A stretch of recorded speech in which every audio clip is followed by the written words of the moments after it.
welcome in, everybody. Comfy Hobbit coming in with the raid, and then those of you who were hanging out with the fish pond for a little bit, appreciate you hanging out there while I got this all set up. So let me see who has come in that I need to welcome. Comfy Hobbit, thank you so much. So welcome into the Digital Gaming Podcast.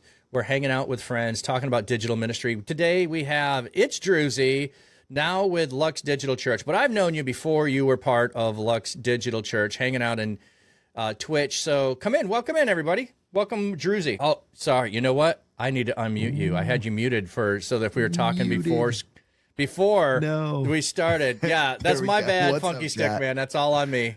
What's up, Cap? Yeah, no, it's good. Yeah, we knew each other a little bit before my time at Lux, so pretty dope, man. I think the volume levels there are good, so we'll go with it. If we need to adjust, let me know as we go. Yeah, I get kind of loud and excited, so oh, not me. I am so mellow and laid back. Mellow and chill and laid back. People, this is why I have to have the fish channel, because mine is not calming tones if you come to my stream. But if you need calming tones, you go over to the fish channel and just, where you aura farm, man. That's right. That's right, dude. I love it. Love it. What's up, chat, though? Good morning. Good morning. Oh, yeah. I'm hyped for this too. I mean, I get excited about both ends of this, of the people I've known for 3-4 years as I've been in the space and others have been in the space. And then those I'm just getting to know, like, oh my goodness, everything's so fresh and new. And you and I have been in circles, but we haven't always had like, hey, we're doing the same thing, going the same way. We're all just like cross-pollinating with each other in things that we're doing. So totally. Comfy, I see you had a question regarding our podcast, Hyde's Head.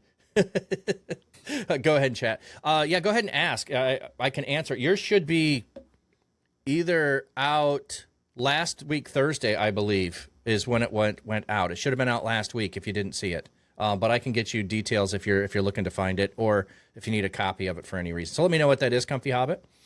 And if you're not, if you miss some of these live, because live they're just whenever. Okay. The podcast gets announced next week. Here's when it's going to be, or Monday. Here's what it is this week when it's happening live on Twitch. But you can always go to YouTube on Thursday morning. That's when the previous ones, each one episode a week, gets revealed there. So, Funky Stickman saying can't hear Druzy. Was that earlier or is that again? I think that was earlier. Yeah, he should be able to hear me now. Okay. Sometimes the chat bumps up and down and I get distracted and go, wait, did someone type that again? So I got you, bro. I got you. All right. Earlier. Okay. Yeah. Okay. So I'll just wait if Comfy comes back with that question some point. That's fine. Dang,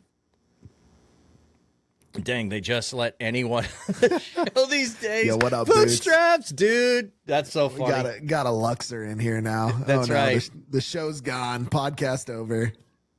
What's up, Boots? Welcome in. Oh, no, they want to know if we finish it. No, we got cut off. Oh, so I missed that as a question earlier. Yeah. So you lost. So Comfy Hobbit was on, lost power, and then was not able to get back on the stream. What's interesting is the very next podcast, which will be out on this Thursday, I had one reason got dropped from the podcast, but was able to get back on. And I'm like, oh my goodness, am I going to be, jinxing? If I got a problem here? Well, the weather's good in Wichita, so I think we're good. Yeah. So we should be good. Here's to hoping. Oh, you were scared to ask them? No. I'll either answer or I won't, depending on if I'm distracted or paying attention and all of that. But also, we're just getting started, and so we're having the conversation beforehand. So do we engage the chat? Do we ignore the chat? We do whatever we want. This is my podcast and my guest, and we do whatever we want. We do what we want. If we want to ignore you, you can't make us pay attention. And if we want to pay attention, we're going to do that. So yes, thunderstorm in 3 days straight here. Okay. So Bootstraps in 3 days, we're doing the podcast is what I hear you're requesting there, so we can see if we can. Love it. Anyway, let's just start over because I don't know if I asked, we answered, whatever. So, How did you first make your way to Twitch? Not for ministry, but just why did you jump on Twitch? How did you make your way over there? And then when and how did you start to think that, hey, this is a platform I should be doing ministry on? Love it. So my name is Dalton Rosiska. You could call me Druzy, Pastor Druzy, whatever you want online. But I have been in ministry actually for 15 years now.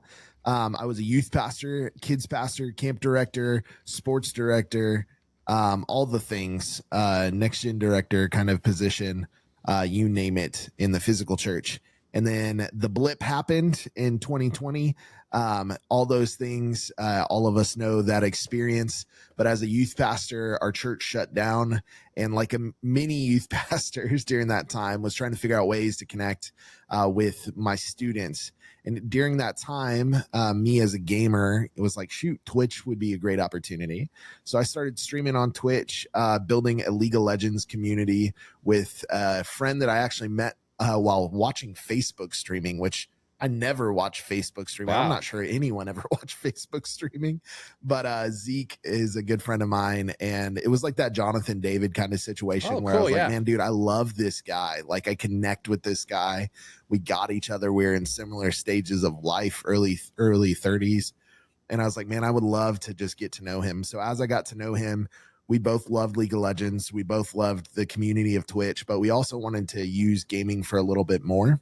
Yeah. So we created League of Legends Midwest, which was a Discord server that grew and grew and grew and grew to the point where Riot started supporting us. Riot's the company that makes League of Legends.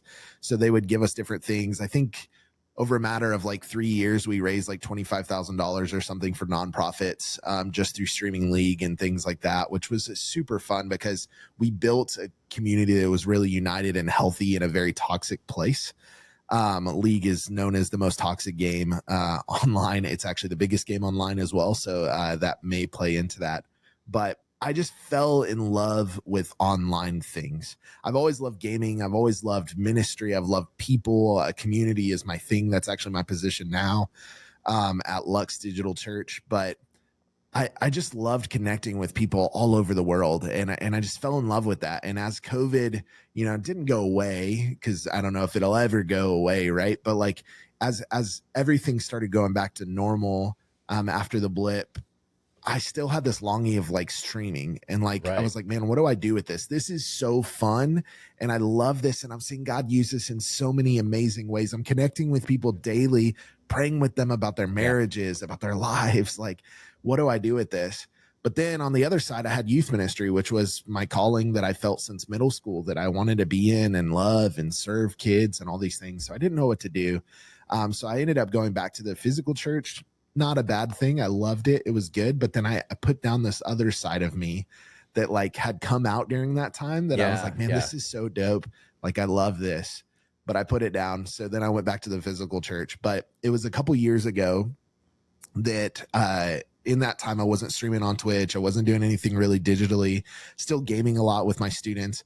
But it was a couple years ago that I felt convicted one day. I was playing with my friend Josh, who I've only ever known online. I've known him for 10 plus years.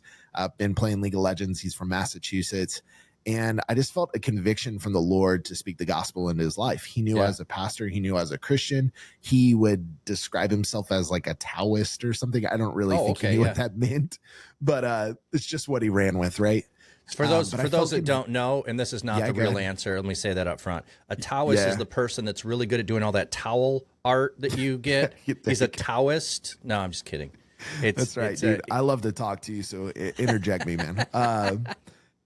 But yeah, Josh and I just started talking, and I just felt this great burden for Josh. And it was like, if you take a spiritual gifts test, evangelism's like always in my top. And I just felt a burden because it was like I had never really shared the gospel with him. And that's kind of crazy. Like, I talked about Jesus, talked about faith, talked about all these things, but like never really clearly sat down and just said, hey man, here's the hope we have in Jesus. So I felt convicted. I actually got offline that night, prayed about it, and said, God, if you'll give me an opportunity, I would love to be this in your hands, like love to be used in your hands in Josh's life. Like, clearly you've already put me here for a reason. Just give me the opportunity. So it was like 2 weeks later, we were playing a ranked game, started talking to him. We actually stopped playing a ranked game because the conversation switched, and I could tell it's that Holy Spirit moment of like, hey, this is it. So I shared the gospel with him, and Josh is a very talkative guy. If you think I am right now, he's like 8 times more than me. And he got quiet. And if you've ever shared the story of Jesus and the hope we have in the cross with somebody and they get quiet, it goes one or two ways, right? Like, it's like, oh no, like that was a dumpster fire, or clearly God's moving, right? So I said, hey, Josh, are you okay? And I could hear tears from the other side of the call. He's like, hey man, I need this. So we ended up spending time talking about it that night. He gave his life to Christ. And then I was like, man, let's start walking and reading the Bible together. So we did that for a year, which was really awesome. But we got to the book of Acts, and the book of Acts challenged Josh, as it should all of us, to jump into community. He was like, man, I think I need to be in church. I was like, yes, dude, of course. Yeah. Like, this is what the book of Acts should make you want to be. So it was super cool. We started looking for churches for him. Where he lives in the US, there's not a lot of churches. So I was like, okay, Josh, let's start looking maybe online. Like, maybe there's somebody out there that doesn't just hit go on live on Facebook, and somebody that really cares about discipleship. So I started praying about it, ended up finding Lux Digital Church on Twitch by chance, basically, not really by chance, but you know what I mean? Yep. But I found it, and I was like, I'm going to check this out before I send him to it, because I want to make sure, it's not heresy or anything crazy.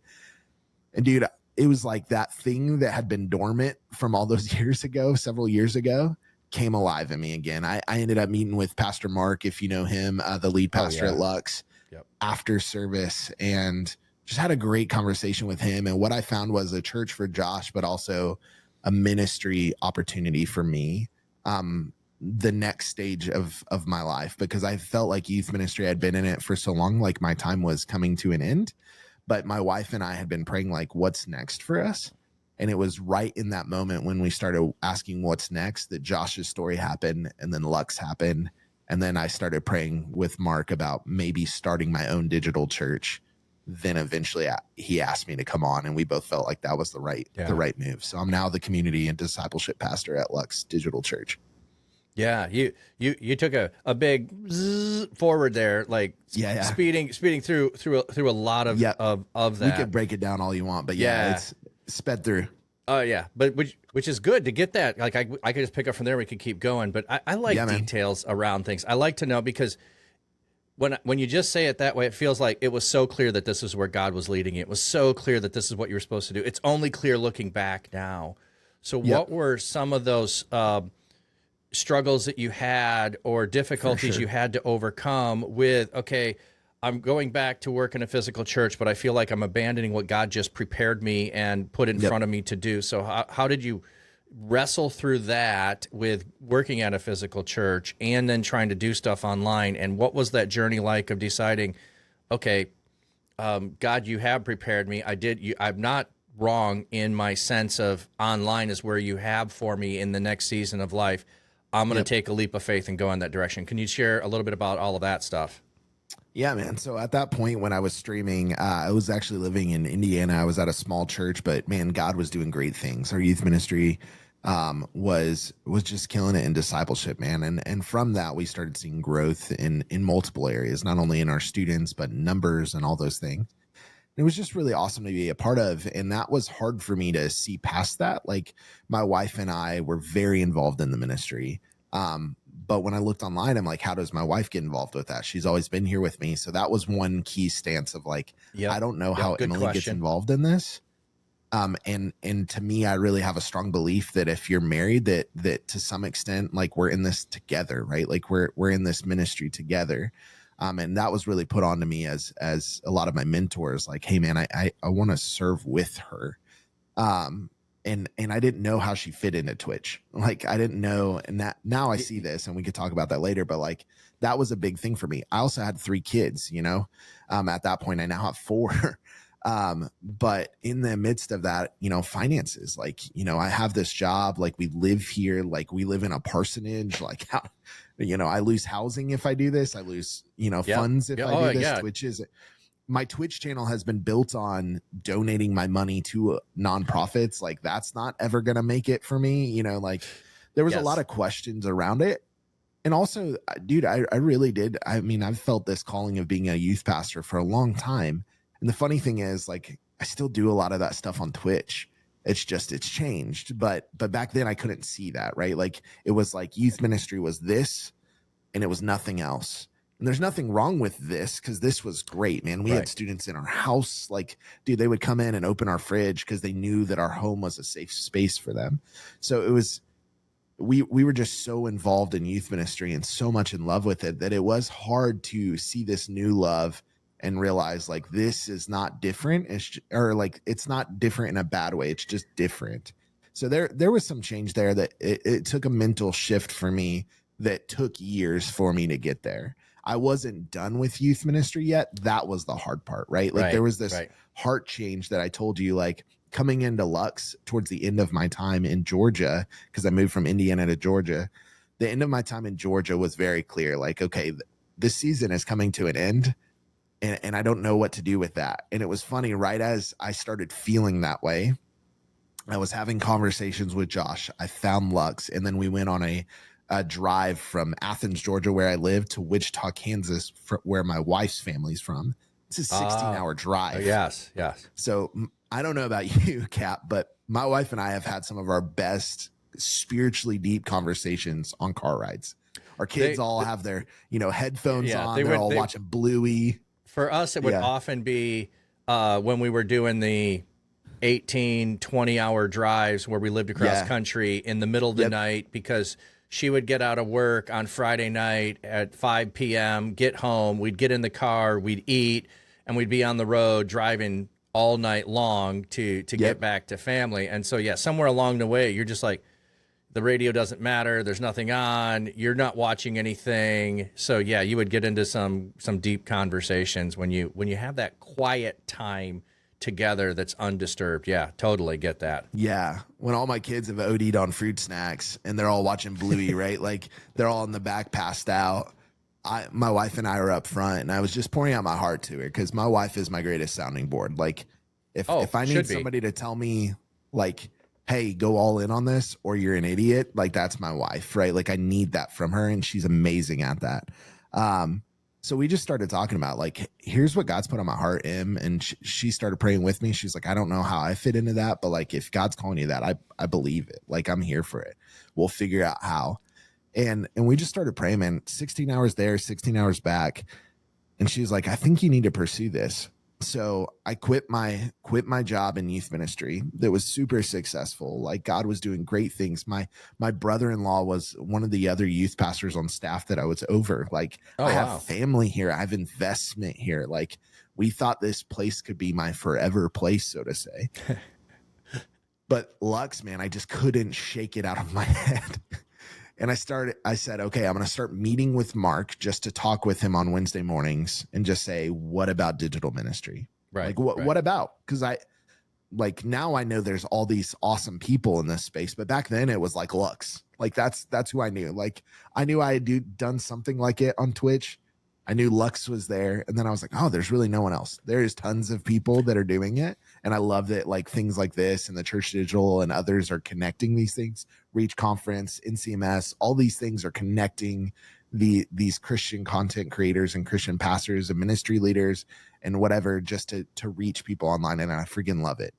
But back then I didn't see that, right? So, like, I started meeting with Mark, and I was like, man, maybe God's called me to plant a church. Like, I never thought about that. Like, that's raising support, which is something that's scary to me, because I always had tell me about it. Yeah, right. Like, I had made fun of missionaries in the past, jokingly. Of course, all my buddies that were missionaries have been like, you sucker, like, you have to raise support.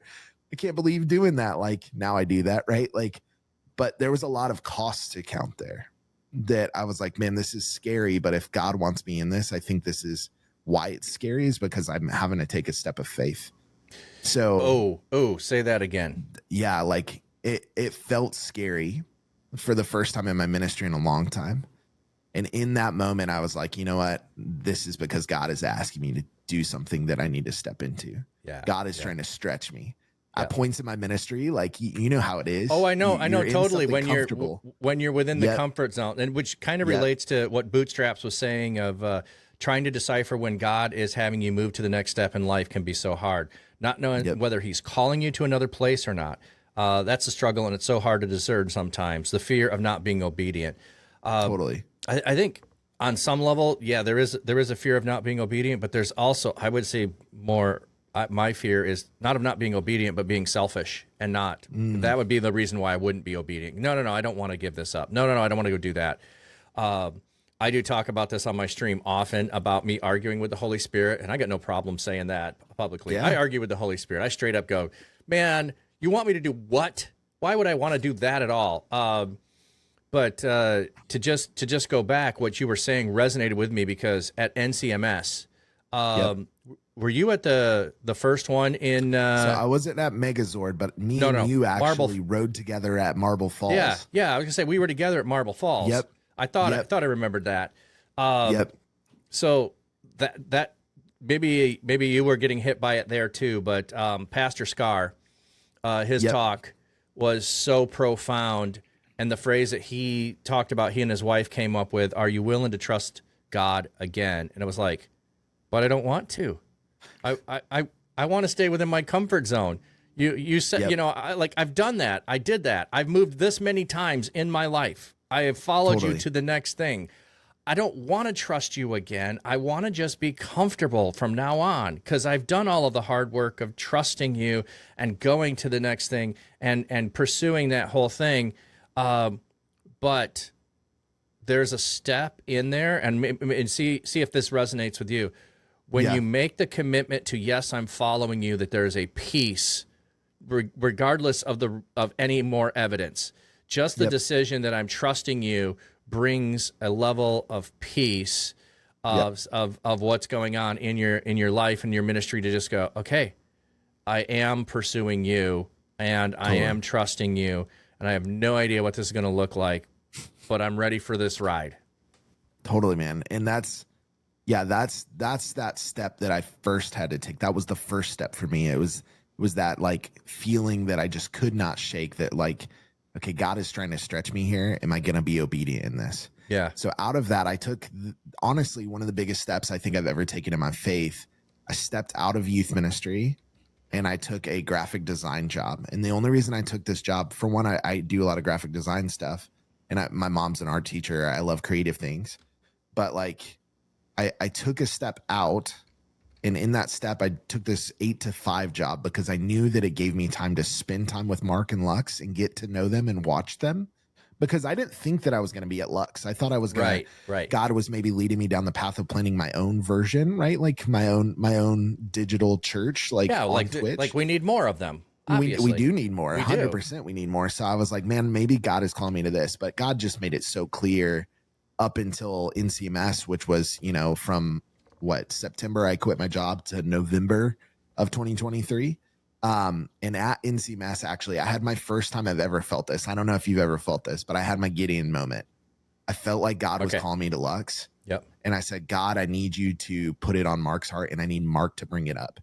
In that regard, that kind of a thing, like it's got to come bring this it up way. To him. I'm going to put my sheepskin out. Yeah. And I'm going to, God, if you want me at Lux, I will gladly go to Lux, but I need Mark to bring it up. And if not, that's okay. I'm going to keep pursuing, keep walking with him, keep learning from him, and plant my own thing. Obviously your thing that you've called me to. But like, if you want me at Lux, he's going to be the one. Cause like, so the whole time I'm actually at NCMS praying this. Yeah. I knew we were having some conversation. We didn't get that depth. At that time, but we were having conversations, both of us, about where are we at? What's God calling us to? What's the next thing? My life is disrupted, God. So where's this going to end up? But with the Gideon idea, this is one thing that I don't think I've heard very many people focus on or think about. So I'm just going to challenge anybody can disagree with me on this. I think half of Gideon putting the fleece out is not for Gideon. It's so that he can tell the people following him that this is what God did. And he does it again, not because of so much doubt, but he wants verification, because he in himself has no credibility to say, God's called me to do this. So that just totally resonates with you saying is, what credibility do you have, Druzy, to go to Yep. Lux and say, hey, God's called me to be here. But if Pastor Mark and your conversations, God puts it on Mark's heart, and Mark comes to the congregation, all of the leadership, and says, hey, God's placed it on my heart to invite Druzy in here, it is now credible. So I think that sometimes the whole idea of a fleece is to have credibility of God actually did this. It wasn't just me, flight of fancy, hopeful wishing, like, oh yeah, I really want to be a partner on Twitch so that I can make lots of money. That's why God has me on Twitch. Well, I hope, I mean, that'd be wonderful if I'm partner. I don't ever care if I am partner. Right. Because it's not about that. If it's because God wants me in front of more people, he'll get me more viewers, so I'll be in front of more people. If it's not, then it has to be about him. So yeah, just that the fleece thing, I don't think a lot of people think about. It's also a credibility thing for the other side of people to accept and follow and know that. So it's how I see it, at least. No, I love that take, because I've not heard that on Gideon, but that makes a lot of sense. And for me, that's been true, right? So it came to the end of the week, and Mark, I was hanging out with him all week, volunteering at NCMS, and he was introducing me as, hey man, this guy's been kind of interning with us. He's going to be planting his own church. But it was the last night that him and Andy, Chino Mage, our creative pastor, but also a member of the Church.digital staff, came to me and sat down with me, and they're like, hey man, we think we want you to be a part of Lux. Like, what do you think about that? I know you've been talking to us about doing your own thing, but like, you are a piece that we're missing. And that was just a really cool conversation, man. Like, you could see God in it, all of it. Like, and God's been so faithful throughout the whole process. But man, it was just that mark of like, God, yeah, I get it. Like, I'm all in, but I'm so much more all in now. Like, you did not have to do this, but I'm grateful that you did. And it's allowed me to, like you said, speak into a lot of people's lives about these things. You know, there's a lot of times in my ministry where I moved to a different state, not because I felt this kind of moment, but because I just knew the gospel needed to be there. And I knew that I could go there and preach it and get excited for the community, right? Yeah, and in some times God will put multiple choices in front of you, and there's not a wrong choice. It's just take a step, and God will use it wherever you end up going. If God needs you somewhere else, I mean, like Philip, you know, he can just miraculously move you from the Ethiopian eunuch to the next place you need to be. That's right.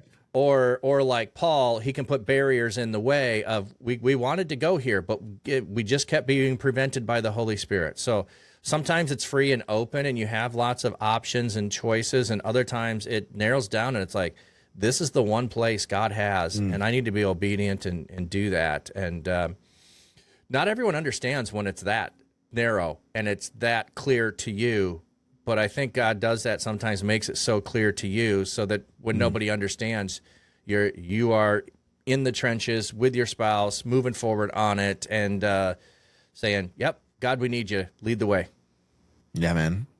Yeah, it became very clear, and there was still a lot of asks in front of us, right? Like, there was still a lot of counting the cost ahead of us. You know, I started raising support in January after November. After that conversation, I had to talk to the board still at Lux. Like, I still had to go through processes, right?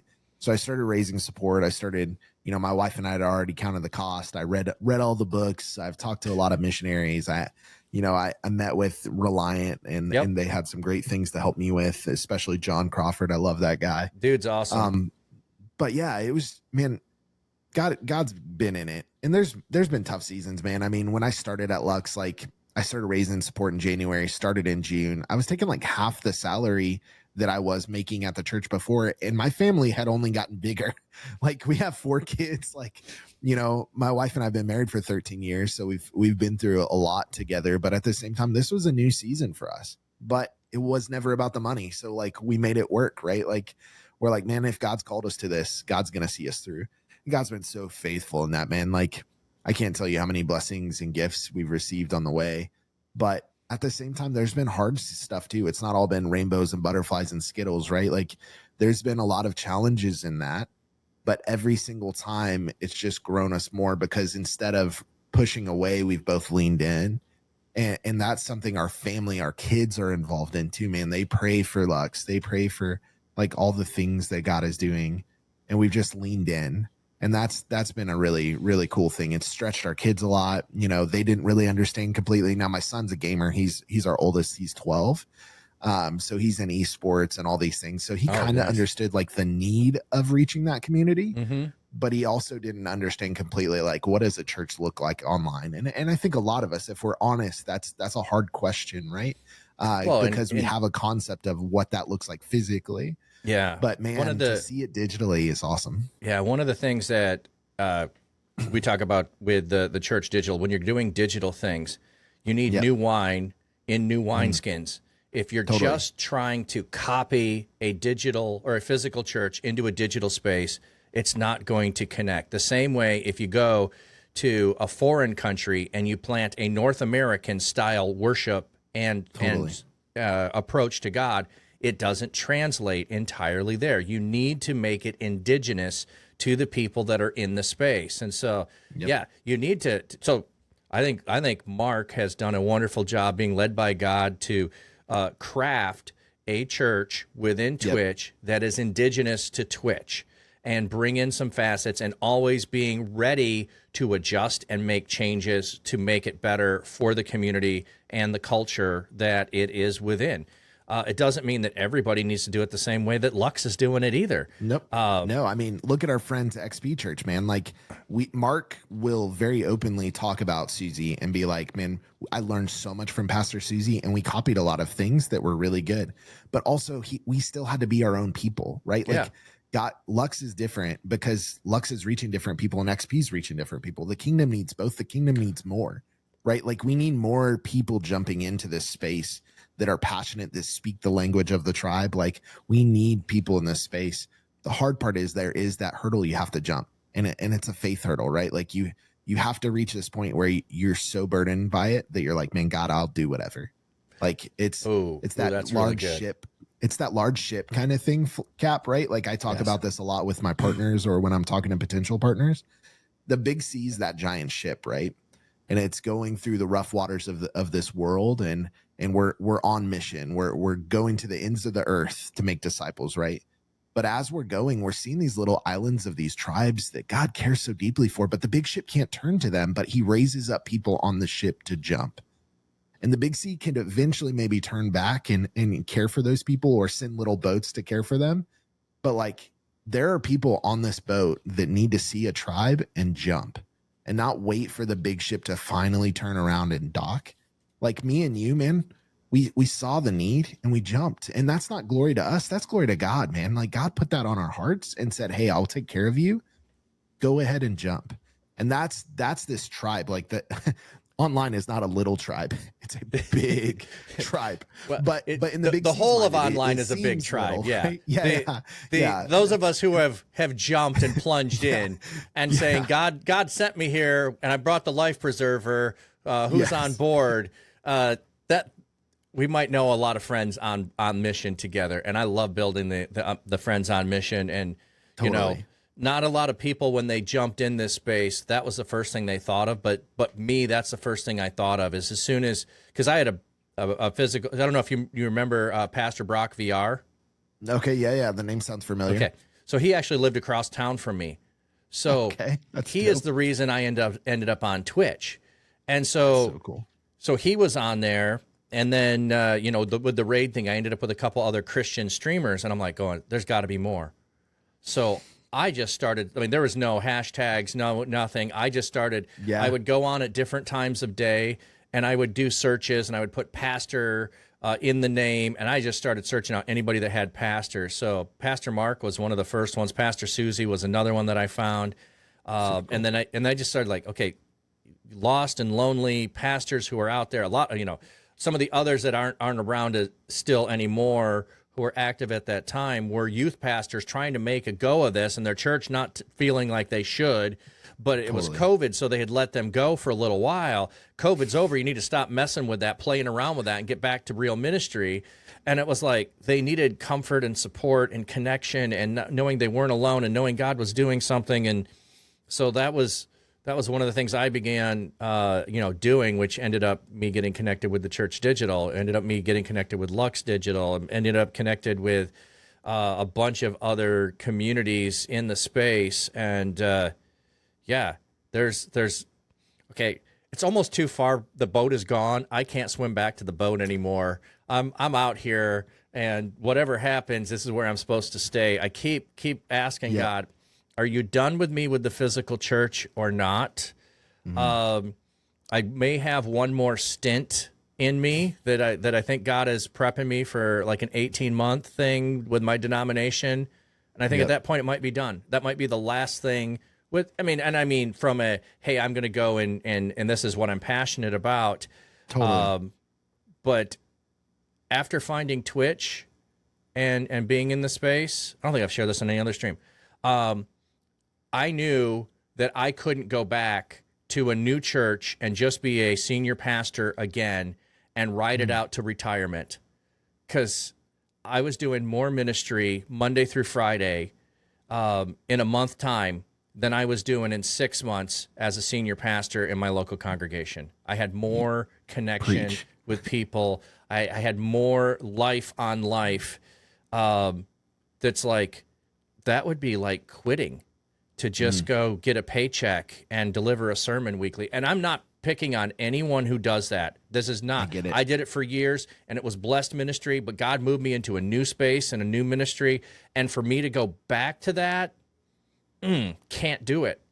Yep. And God knows I can't, and he's not letting me either. Because, boy, that'd be easy to say, well, I'll do a 9-to-5 pastor gig, and I'll Twitch on the side. God's like, no, you can't do that. Can't do that. Yeah, man. I feel that. At Lux, we have several different things we do, but my position is community and discipleship pastor. So I'm over all of our community things, over a lot of our discipleship things, like small groups and stuff like that. Obviously, Mark has a lot of input in that as our lead pastor, and we work really well together. He's my favorite lead pastor I've ever had.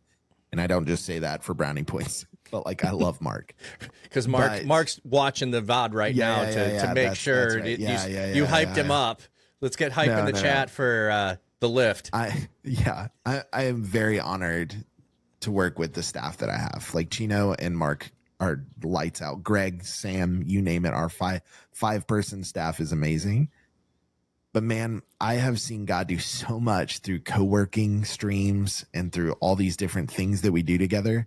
Like, dude, we have at times up to 20-something people just during the day working alongside each other, gaming, laughing, talking about life. We'll go from literally what's the proper way to make a PB&J? It feels so youth groupy, but the proper way to make PB&J, which then spun into a Lux cookbook, by the way. It's awesome. 2 deep conversations about somebody dealing with a chronic illness. And we talk about what does God have to do with all of this? And man, the conversations are just so healthy. At Lux, we talk a lot about this hero versus guide mentality. And I've never felt less of a pressure to be a hero and just enjoyed my role as a guide more than in the digital space. I don't know about you, but say more about that. I know what you're saying. But I don't know that everyone listening who's coming across the podcast is going to know exactly what you mean by that. Yeah. So I don't know about you, but for me growing up, I grew up Southern Baptist, and I grew up in a space where pastors are really supermen, right? Yep. We look at them that way. They're the holiest person in the room. And don't get me wrong, I love my lead pastor. He's passed since a couple years ago. Oh, 2 witnesses just followed. Hey, let's go. Thank you, second witnesses, for the follow. Let's go. My Southern Baptist side 2 witnesses just came in. Oh no, the rapture's no. But I grew up at Southern Baptist, man. I love my lead pastor. He's passed recently, Pastor Michael Capp from Sherwood Baptist Church. Freaking love that guy. He has made an imprint on my life in a way that not many people will. But man, I looked at him a lot of times as somebody that's man, he's perfect and all this stuff. Now, he would never claim to be that, but that's how often we look at pastors. And I felt the pressure of that in the physical church a lot. I have to be perfect. I have to live a certain way. And I have to, and I'm not saying it's an excuse now not to live that way, but man, it is freeing to be in this space that is newer to where all of us are saying the same thing. Hey man, don't look at me, look at Jesus. Like, let me guide you in your faith. Let me walk with you in your faith. But like, don't look to me as like, I follow Paul, I follow Peter. Like, follow Jesus. And that's so exciting. Like, I've never wanted anybody to follow Druzy or Dalton. But at the same time, the reality is a lot of times people did. And I would hate it because I would leave a church and I would be like, man, our church is still doing well. I'm leaving because, I'm going to this new place, but not because this place is bad. Right. But you would see people leave a church because I left. And that hurts my heart, man, as a pastor. I don't know about you, but that hurts. It's because I don't want people to leave somewhere because I left. Like, I want them to leave because God has really put it on their heart because the situation's not good, or maybe they're leaving because they're going to a new season. But like, man, being a guide online has been one of the biggest blessings for me spiritually. I've grown so much and just healed so much from a lot of like my own church hurt, so to say. But man, that's been a really healthy thing. Like, Mark really talks a lot about that into our staff, and it's our culture, and it's like very much what I want to be. Like, I want to lean into that. Like, I'm here to guide, love, serve, and do those things. And that, I think, some level, the hero, the super pastor, whatever way you want to do that, has really come about over time. Wasn't just an overnight thing, but it's come about from having a consumer mentality about every single thing. And like, you're wearing a shirt there, advertising, and you got a Champions logo behind you, advertising. So who's wanting to jump on the bandwagon of the other team in the state? Nobody. Right. Because you're the big name. So the big name, and I'm just picking on you because you got it on. Yeah. The big name right. is where everybody's going to go, and they're going to gather, and they're going to be drawn to. And so then you want to be like the other. And so then you try to go get the best coach, the best player, the best whatever, and we do the same in the church. We need the bigger name pastor. I actually have a friend pastor of mine who was let go because he wasn't celebrity enough in the small community he was in. They needed a bigger name so that everyone in town knew the name of their pastor and would want to come. And it's like, this is completely the wrong way to go about things. And that whole pressure that's on you, it's not you putting it on yourself. You hear it, you see it, and it's also a thing that impacts your family. It does, man. That I think is part of for me, was the bigger problem. I got thick skin, and I was always, the shortest kid in class, so I was always ready to fight at the drop of a hat, usually mine if someone took it. And flat cap. But that to say is like, me alone, I go through life differently. Me with a spouse, me with kids. Okay, now I have something bigger than myself, and not every unhealthy place is a place I'll stay, and because I'll prove you wrong. Versus if it's just me, you can't outlast me if there's no one else being impacted, because I am that stubborn about things. You're not getting rid of me. I do jokingly say that a little bit in my denomination is I'm here until they kick me out. I will not leave of my own. But and that's just because we've been in a bunch of turmoil, and people have been leaving. And it's like, no, I'm not taking the sides. God raised me up through the people that are here. I'm not abandoning what he's brought me to. So I say it a little bit more arrogantly, but there's the honesty behind it, is hey, I wouldn't be in ministry if it wasn't for the denomination that I am currently serving in, regardless of all of my heartbreak over people who are leaving and all of that stuff, and the undecidedness of what the future holds. Hey, if I stay, I stay. If I go wherever God has me. But those whole journey things of ups and downs, and boy, and I actually had this at a church where they wanted me to be the hero. And they pulled me, had a few people pull me aside about, you can't talk about your struggles. I've had that before. That was my last church in some ways, yeah. Are you kidding me? How are people supposed to know that the Christian life is filled with struggles if I don't admit that I have struggles? Well, if you have struggles, you can't be up in the pulpit. Okay, so you're going to get Jesus? Because that's the only one without struggles. I'm thinking, oh, wait, but he did ask God if this cup can pass from me. So is that a struggle? Was he, I'm not saying he had doubt, but he was struggling with obedience on some level, not an not a failing kind of way, but boy, that had to be hard. Or what about the struggle of his best friends abandoning and betraying him? You tell me that wasn't a struggle? So if you can't talk about struggles, I don't know who you get to do your sermon on Sunday, but I'll be doing something else.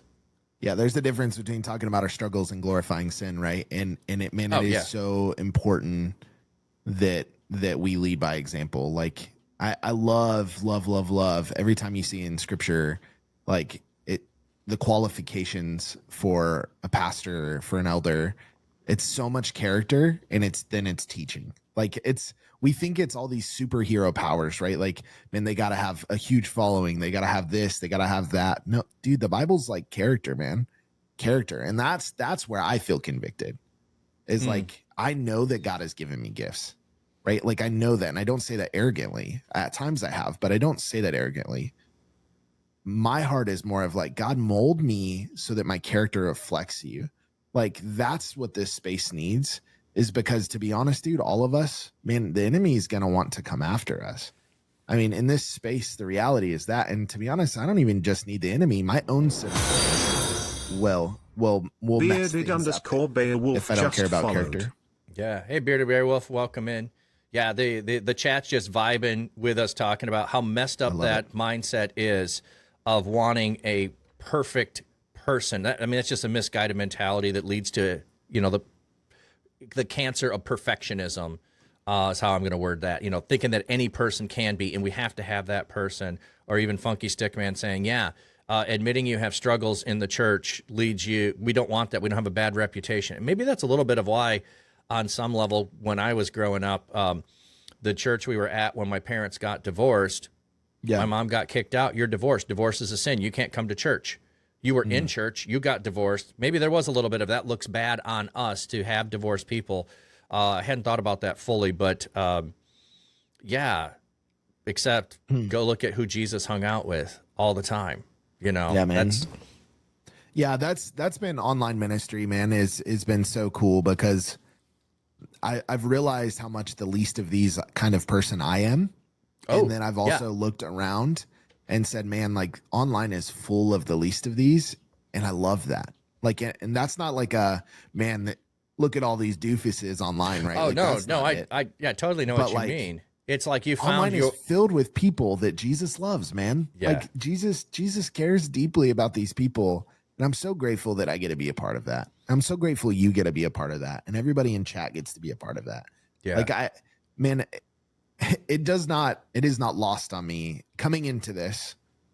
I just kept going over Jesus's prayer in John 17. It is not lost on me that Jesus, and this was before I stepped into Lux, before NCMS, as I started this journey, God put it on my heart, Jesus's prayer in John 17, for us to be united. Like the only time he prays about us as future believers, he's like, man, may they be united.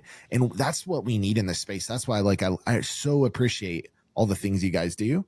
Like, I don't do a lot with the Church Digital. Obviously I hear a lot of it from Andy because he's on your staff. But I appreciate everybody in this space that's fighting for unity. Now, the danger of that is, are we actually really caring about that? Like, are we just saying it? Or are we caring? But the cool thing is I've seen so many people in this space actually care about unity, and we need that. Yeah. Because if we're on this island together in the big seas cruising, God sent enough of us over here to start holding hands and praying for each other and caring for each other, right? Yeah. And I'm grateful for that. God could have called us to alone, right? Like we could be here like Jonah by ourselves around Nineveh, right? Like, but God, he wasn't alone. Obviously he was with God, but like God could have called us to do this alone, but he called multiple of us to come do it. And I love that. So like, let's do this together. I love that you're focused on the prayer for unity. I don't know if you and I've had a conversation. So because I can't just wear one hat. So I also have been putting together for years and leading John 17:23 pastor groups. So awesome. So there are groups focused around the prayer that I and you and them and me, so that the world may know that you sent me when they are one. And so that's my paraphrase. So if someone's going, that's not exactly the quote. It's the fly cap translation. Chill. Yeah. Chill. Paraphrase. But it's like we too often think the disciples are monolithic. They were all the same. They all followed Jesus. No, they weren't. You have a zealot which wants to overthrow the government by force. You have the Pharisee region where he's from, the Galilee boys, which Peter often is right there along with the Pharisees, saying the same thing the Pharisees are. You have Herodian. That would be those who are collaborating with Rome. So you have a tax collector who's a Herodian, who's going to do whatever Rome is benefiting him for there. Some of the disciples were disciples of John, and John has a whole bunch of Essene leanings, whether he's Essene or not. He's Essene adjacent, and it's go out to the desert. Let's drop out of society because they've got it all wrong. We've got it right. We're going to be over here. What four political groups are more diverse than those four in the church today? I'm sorry, okay? Yeah. Simon the Zealot that wants to overthrow the government at some point, I don't know which, if it was the first meal or the third meal or it was a year in, they sat next to each other and had nothing to talk about around the dinner table with Jesus, okay? The guy who is collecting taxes for Rome and the guy that wants to overthrow Rome are sitting next to each other at the dinner table around Jesus. Oh, and Jesus was big enough for them to overcome any petty differences they had. And I'm saying petty because they weren't petty differences. Any petty differences they have of, we have to follow Jesus. Like, what difference do I have that's that vast that I can't get over it and be in unity with someone else? I can't find it. Yeah, dude, I love that. I love that so much. That's been a blessing to see so many different people from different backgrounds, even on our staff, right? Like, so Mark's Presbyterian background, Andy's Methodist background, I'm Southern Baptist background. Oh, wait, Andy's Methodist? I didn't know this. I'm sorry. Yeah. You're calling him out? No. You just doxed Andy on here. Man. No, come on, man. He would tell you this. But I think his church went non-denom way before that. But yeah, let's clear the air. No, I'm just kidding. Man, I just think that's so beautiful. Like, Boots comes from a Catholic background. Like, we have so many people at Lux that come from different things that really, it does feel like a little glimpse of heaven to me. Yeah. And it's crazy to me that I had to go online to see that. Like, it shouldn't be crazy, but like it is, man. Like yeah, I'm sorry in chat. I appreciate that. But like, it's crazy to just think about the people that I interact daily with that, not everybody at Lux do I agree with. And we preach from the convictions that we have, right? Like, we did a whole series last year of the things church doesn't talk about. And we talked about sex, and we talked about our LGBTQ, and we talked about all these different things that the church wrestles on it. And I think that Mark and Chino and myself, man, I think we came to it humbly and tried to honor God the best we could with his scriptures and all of that. But man, you got a lot of different like takes and views and things from Christians that we're all followers of Christ, but man, we lean a little different ways. And it's been so cool to be a part of that. Like that John 17, man, that will never not be a part of this side of my ministry life. Yeah. Because it's just the reality. Like, we have to, if you want to be in this space, you have to fight for that. It matters so much. Yeah. And maybe, my upbringing a bit of jumping. Well, even as a kid, we moved from town to town to town. And so I always did I never fit in any one group. There was never the flat cap group when I moved to town, and I was like, I found my people.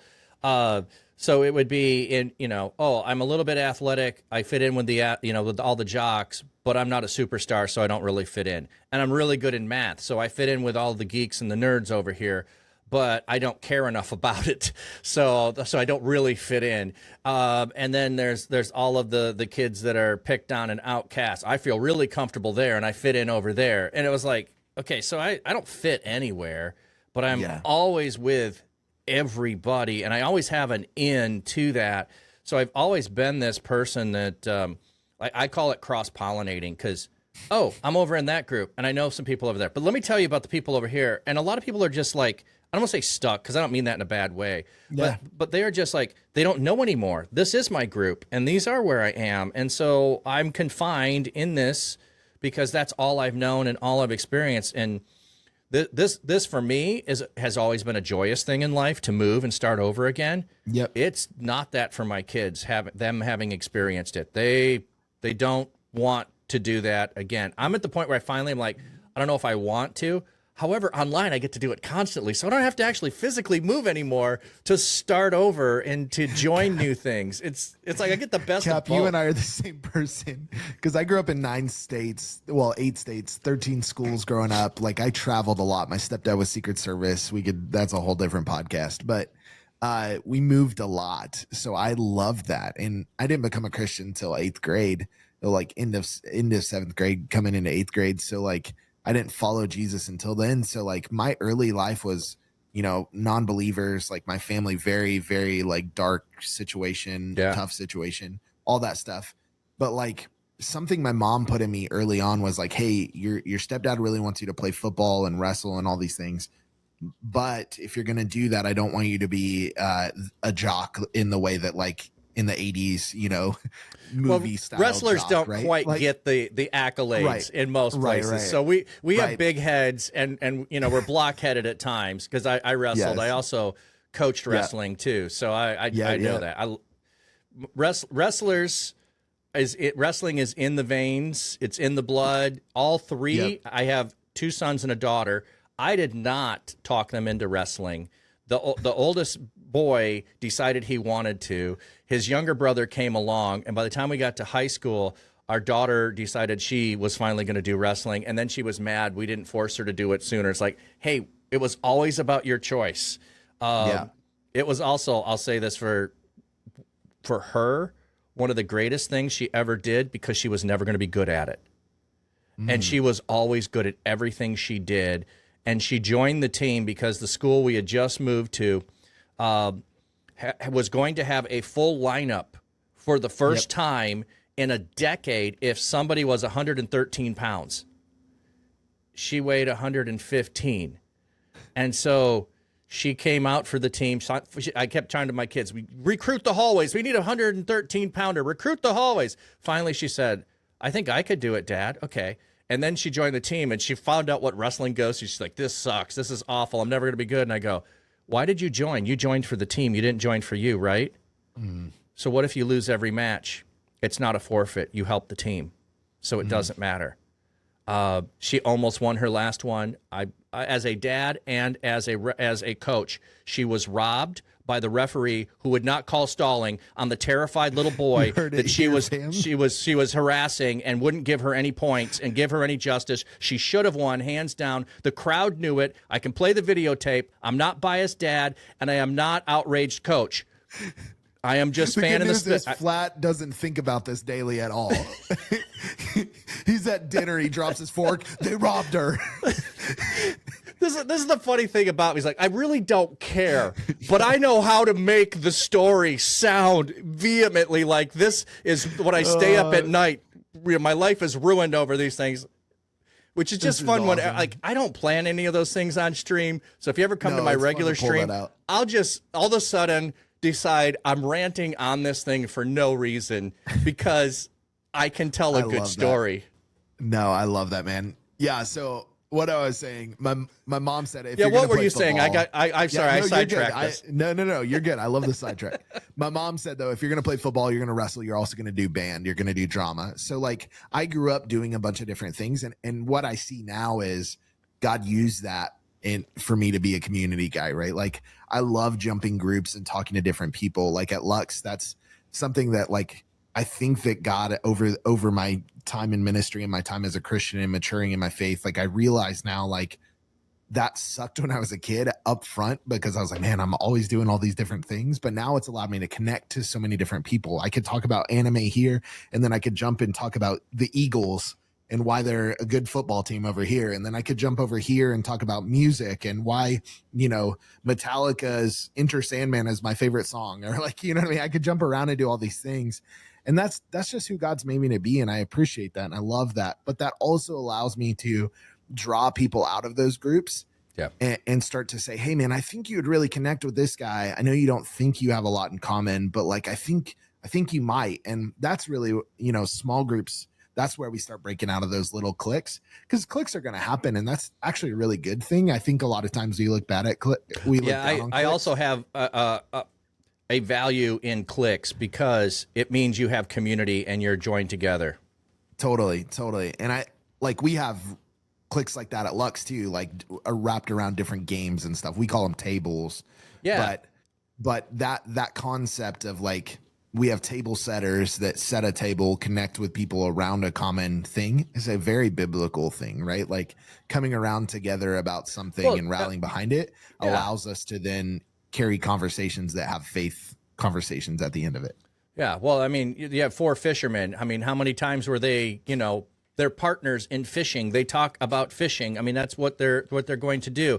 You even see it with Paul when he talks about fellow ministers in tent making ministry. Now, we use it as a metaphor. He meant it literally. No, they were actual tent makers. He was a tent maker. They worked side by side. You know how much time you can spend with someone when you're working side by side, that you're connected over something, or like Bootstraps is throwing that, arguing that fantasy football is simply D&D for jocks.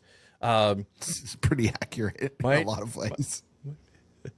I love that. That's very Boots too, to talk about D&D. But yeah, man, I mean, I don't know. It's been such a fun journey, dude. I know, I stream on Twitch still through Lux. We have our own streams. Mine's Drop In with Druzy. I stream a lot of sweaty games because, to be honest, I'm still a jock to some extent. So like, I very much have a heart for Call of Duty players, League of Legends players, Fortnite guys, all those things. Like I love that stuff. However, the cool part of being a part of the body is that we have all kinds of people. Mark is not that guy. Mark is your card guy, your D&D guy, all that stuff. I love that stuff too. But also, like, it's fun to lean into a little bit of that strength that we don't have at Lux, like the competitive gaming stuff, because that's just the people that I really feel led to reach and love and serve when it comes to a lot of what I do. Yeah, I love that mentality of leaning into the gifts and the areas that you really like. So if you do not like ballet, don't go, trying to reach the ballet community. I mean, it just doesn't make sense to do that. But if you're a gamer, and good grief, that term is so big anymore. Gamer used to be, it means so many things. You played, well, when I was younger, it would have been D&D, and then it would have been you play Atari, and then it would have been you play Nintendo. Okay, now you have to know what game it is that you're a gamer in. So I'm an RPG player. I am not doing first person. I mean, you need someone to get killed and draw out the enemy because they're going to come and do whatever. Like, I could show up on your team and be the first kill that they get. I could do that. Aside from that, like, 20 things have happened and I don't even know where to aim my gun yet. I mean, like, no, this isn't like... I hunt slow animals, like you watch the deer approach and it's standing there and then you pull your gun out and then you sight it in and you're really methodical about this. I'm not bird hunting, okay? They're not flying up and I got to whip the gun out and shoot. Like, no, I'm here. Like, if they do, it's like, oh, that's a nice bird. Oh, I'm supposed to shoot it. So yeah, FPS never worked for me. Duck hunt was the farthest I got in that direction, I guess. Five Luces said you're the bait. Yeah, exactly. I'm the bait. Yep. Love it. Yeah, man. I that's from a reaching people online standpoint, that's what I always tell people is like, hey man, if you're a variety person, lean into that. If you're a competitive gamer, lean into that. Like that's just from even a Twitch strategy, but that goes to everything, right? Well, like, that goes beyond. If you're not a gamer, don't come over to Twitch just to reach gamers if God hasn't called you to it. But if someone has pointed you to watch this podcast because they want you to help see that there are people in digital spaces, then what's your niche in digital spaces? Where is your platform? Where are your people that you can be the guide alongside of and not the hero for that? To go back to the language from earlier. Well, and a lot of times people look around and ask God, like, all right, God, who do you want me to reach? And he's already planted you where he wants you to reach, right? Like, I used to tell students this all the time. Are the teams, are the groups, are your classrooms, are your friend groups, do they taste different because you're there? Because God says you're the salt and the light, right? Yeah. So, like, where are you currently finding yourself in the people you're around? that's probably a good sign of people you're going to reach. I didn't get into this because I wasn't a gamer. I've been a gamer my whole life. I've played in tournaments. I've played on competitive teams. I've been on Twitch, not just as a streamer, but a watcher, an enjoyer, a content viewer. Like, this was a language I very much spoke. Edgewax just followed. Hey, thanks for the follow, Edgewax. Getting a few people I know from other places coming in and giving a follow. It's pretty cool today. Cool. Yeah, Bootstrap saying gamers are smart, gamers are loyal. Don't betray that, otherwise you'll never listen to you. Well, and I think that being genuine gets sniffed out pretty quickly too, no matter what platform you're on or not. I mean, there's a difference between being able to create a persona and then move that and then stay genuine to that. I'm not saying there's anything absolutely wrong with trying to create a character that you play.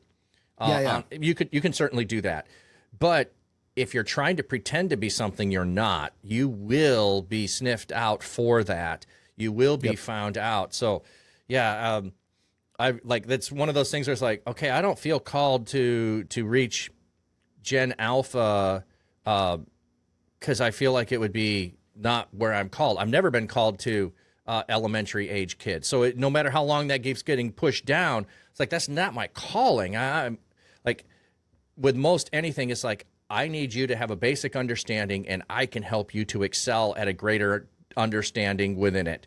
But to start from zero and teach it to you, it's like, that's not my forte. I'm not the best with start with nothing and make it into something. And you were talking earlier too about the love for this, and you mentioned you were drama. I didn't know you were drama. I also have a drama background. That's how I met my wife in college. We were both in a play together. That's dope. Which was pretty cool. I can tell that story some other time. But when God was calling me back to be in ministry, it was through drama, because I thought, what God called me to do, it's gone. I was supposed to be, I knew I was going to be a pastor when I was a kid. It was gone. And then it was this realization, my church needed someone to do drama. And I'm like, wait a minute, God, you can use something I love for ministry. I never learned that growing up. It was almost this mentality of the more that you dislike what you're doing, the more faithful you are to God. That's tough, man. Not God is going to take something you love and turn it into ministry. And so when he turned drama into ministry, it was like I was so free to be able to follow God and just love people through what I was doing, and then a desire to want to get better. So it's the same with gaming. Like I used to D&D tons when I was a kid. Now I stopped at 3rd edition, so we're at 5th edition. I'm not skilled. My game is gone. I tried to go look at 5th edition, I think a year ago, when Lux was rolling out some stuff, and I'm like going, oh man, I'm overwhelmed. I ain't got time to learn this. This learning curve is too big to start over again. It could be a lot. Yeah, that concept that you just mentioned reminds me a lot of like Brother Lawrence. He was a monk in France in 1600s, but he basically like became a monk because he couldn't eat. And one of the things he writes in his book, is his memoir, is that like all his job was doing dishes, and he hated it. And I used to read his story and think, okay, like that's what Christianity is. Yeah. But then as you learn more about him and you learn more about what he does and what he talks about how to him, he learned that everything is spiritual. Like everything he does can glorify God and grow him and help others and serve others. And that same mindset, like now I apply in what I do. I love what I do. Yeah. But I also like gaming now is not just something that is for fun. It's also for ministry. And to some extent, that was the hard part, was I had to, and Mark told me this, and I didn't quite understand it until I came into it. There's a lot of things now that I love that I've had to put on the altar and say, God, this isn't just for me anymore. That's where it was hard, I think, sometimes in this space, is because gaming a lot of times was my escape from my busyness in my life, just to go hang out with my friends, just to go take off my pastor hat, so to say. Yep. But now there's a little bit more mix and nuance to that, but it's a really beautiful thing. Like I've come to love that and come to learn how to walk in that as I've been doing this now for about 1.5 years. Yeah. Well, and I think too, I've felt a little bit like, well, when I got into doing drama, I felt a lot more freedom to experiment, of Yeah. try things, because the church was just deciding that drama was something that could be in the church. And Mm. so it was on that level of pioneering and try. Oh, I tried some things. They bombed. They didn't work. We're not doing that again. Like, I mean, halfway through what sounded like a great idea on paper to try something was like, no, done. Don't ever do that one again. That was awful. Sorry, everybody. My bad. I could see the ship going down as it started to go. It's like, oh, never again. But you learn from all of those things, and I think the biggest thing I learned from the whole drama thing was I did not plan and raise up someone after me to take the ministry on when I left. Mm. It was me who was writing, me who was directing. I was also acting, and then had all the other actors. So it was all reliant upon me. I didn't build it that way intentionally. It just evolved that way of over time as Yep. I was doing it. So then when it was suddenly God calling me to go to seminary and I leave, it's like, oh, wait, what do I do with this? So for me, being connected with other streamers is more important than what I do on my own individual stream. Because Mm. as soon as I'm sick and I can't stream for 3 months, my community's gone on some level. Some people will be gone. They'll disappear. Yep. I can get some back, those kinds of things. But it'll be in some level starting over again from nothing. I don't want anything I'm building to fall apart or be based on me. So it is, for me, watching Lux, watching others, the church digital, being connected with others, so that whatever we are doing in ministry is raising up more people, building on what others are doing. So there isn't hey, it's all dependent upon Druzy, and if Druzy can't make it, well, then you guys have no place to go and find other Christians.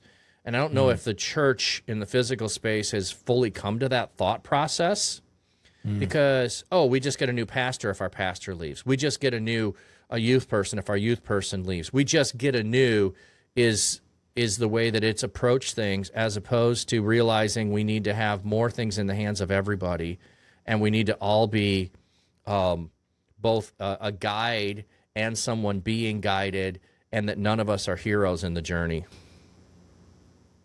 Yeah, that's Boots is talking about how being a solo missionary, he learned pretty quick he needs to have other people around him. And that's something I think that it was cool to see him realize that at the Nerd Culture Ministry Summit last year when he went and we talked about that. But yeah, that's, the beauty of my position is that I get to find a lot of people and encourage them to take a step of faith in their passion and use it for God every day. Like, I get to find somebody at Lux, I'm talking to them and co-working, like, dude, have you ever thought about setting a table and just rallying people around? Do you have you guys all love together? Do you have a story or two that just like what you've seen God do and bless somebody in that you could share?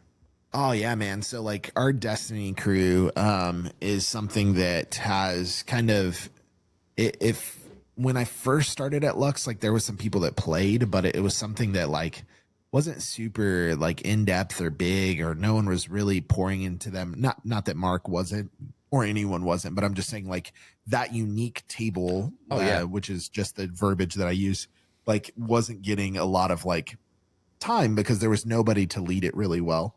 And a guy came to our church, Bick, who I've actually known since college. He's one of my best friends, but he started attending Lux because I told him how much God was doing in my life through Lux, and he had been looking for a church. I was like, man, you're a gamer. Why don't you come hang out with us? And Bick was like, man, I love Destiny. Do you think I could like, maybe start setting a table? And I was like, bro, I would love if you did that. Yeah. But it's been so cool, man. He has been able to pastor really in a lot of ways this table, like as 20 something people come and hang out with him and do life with him weekly. They're raiding together, they're playing dungeons together, but they're talking about life, they're talking about all kinds of things. And sometimes it's just the game, and that's great, but other times it's like, man, a guy loses his job, he's dealing with his chronic illness, he's dealing with this, he's dealing with that.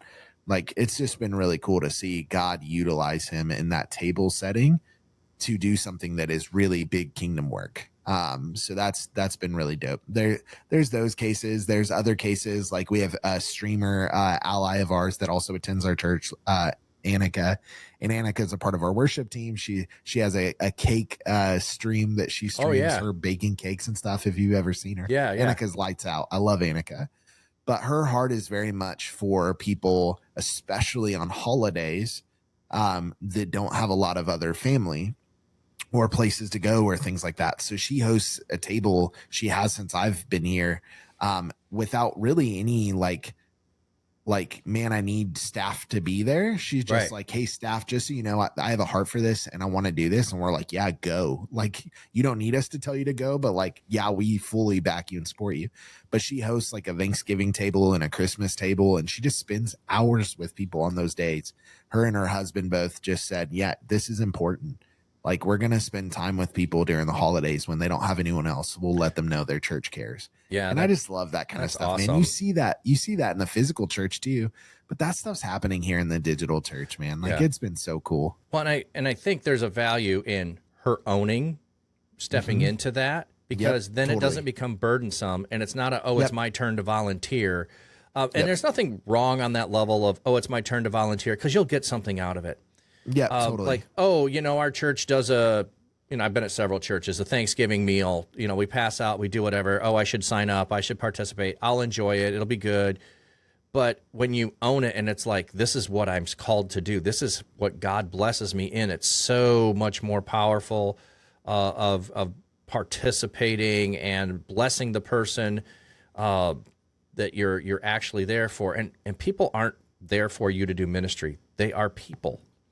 And I think that when you have more of this is what I'm called to do, it's less about what you're doing, and it's absolutely about the people that are there. So I haven't fully done that same kind of thing with, all the holidays, but I did start a couple of years ago on Thanksgiving, and it's almost happened, I think, every year since.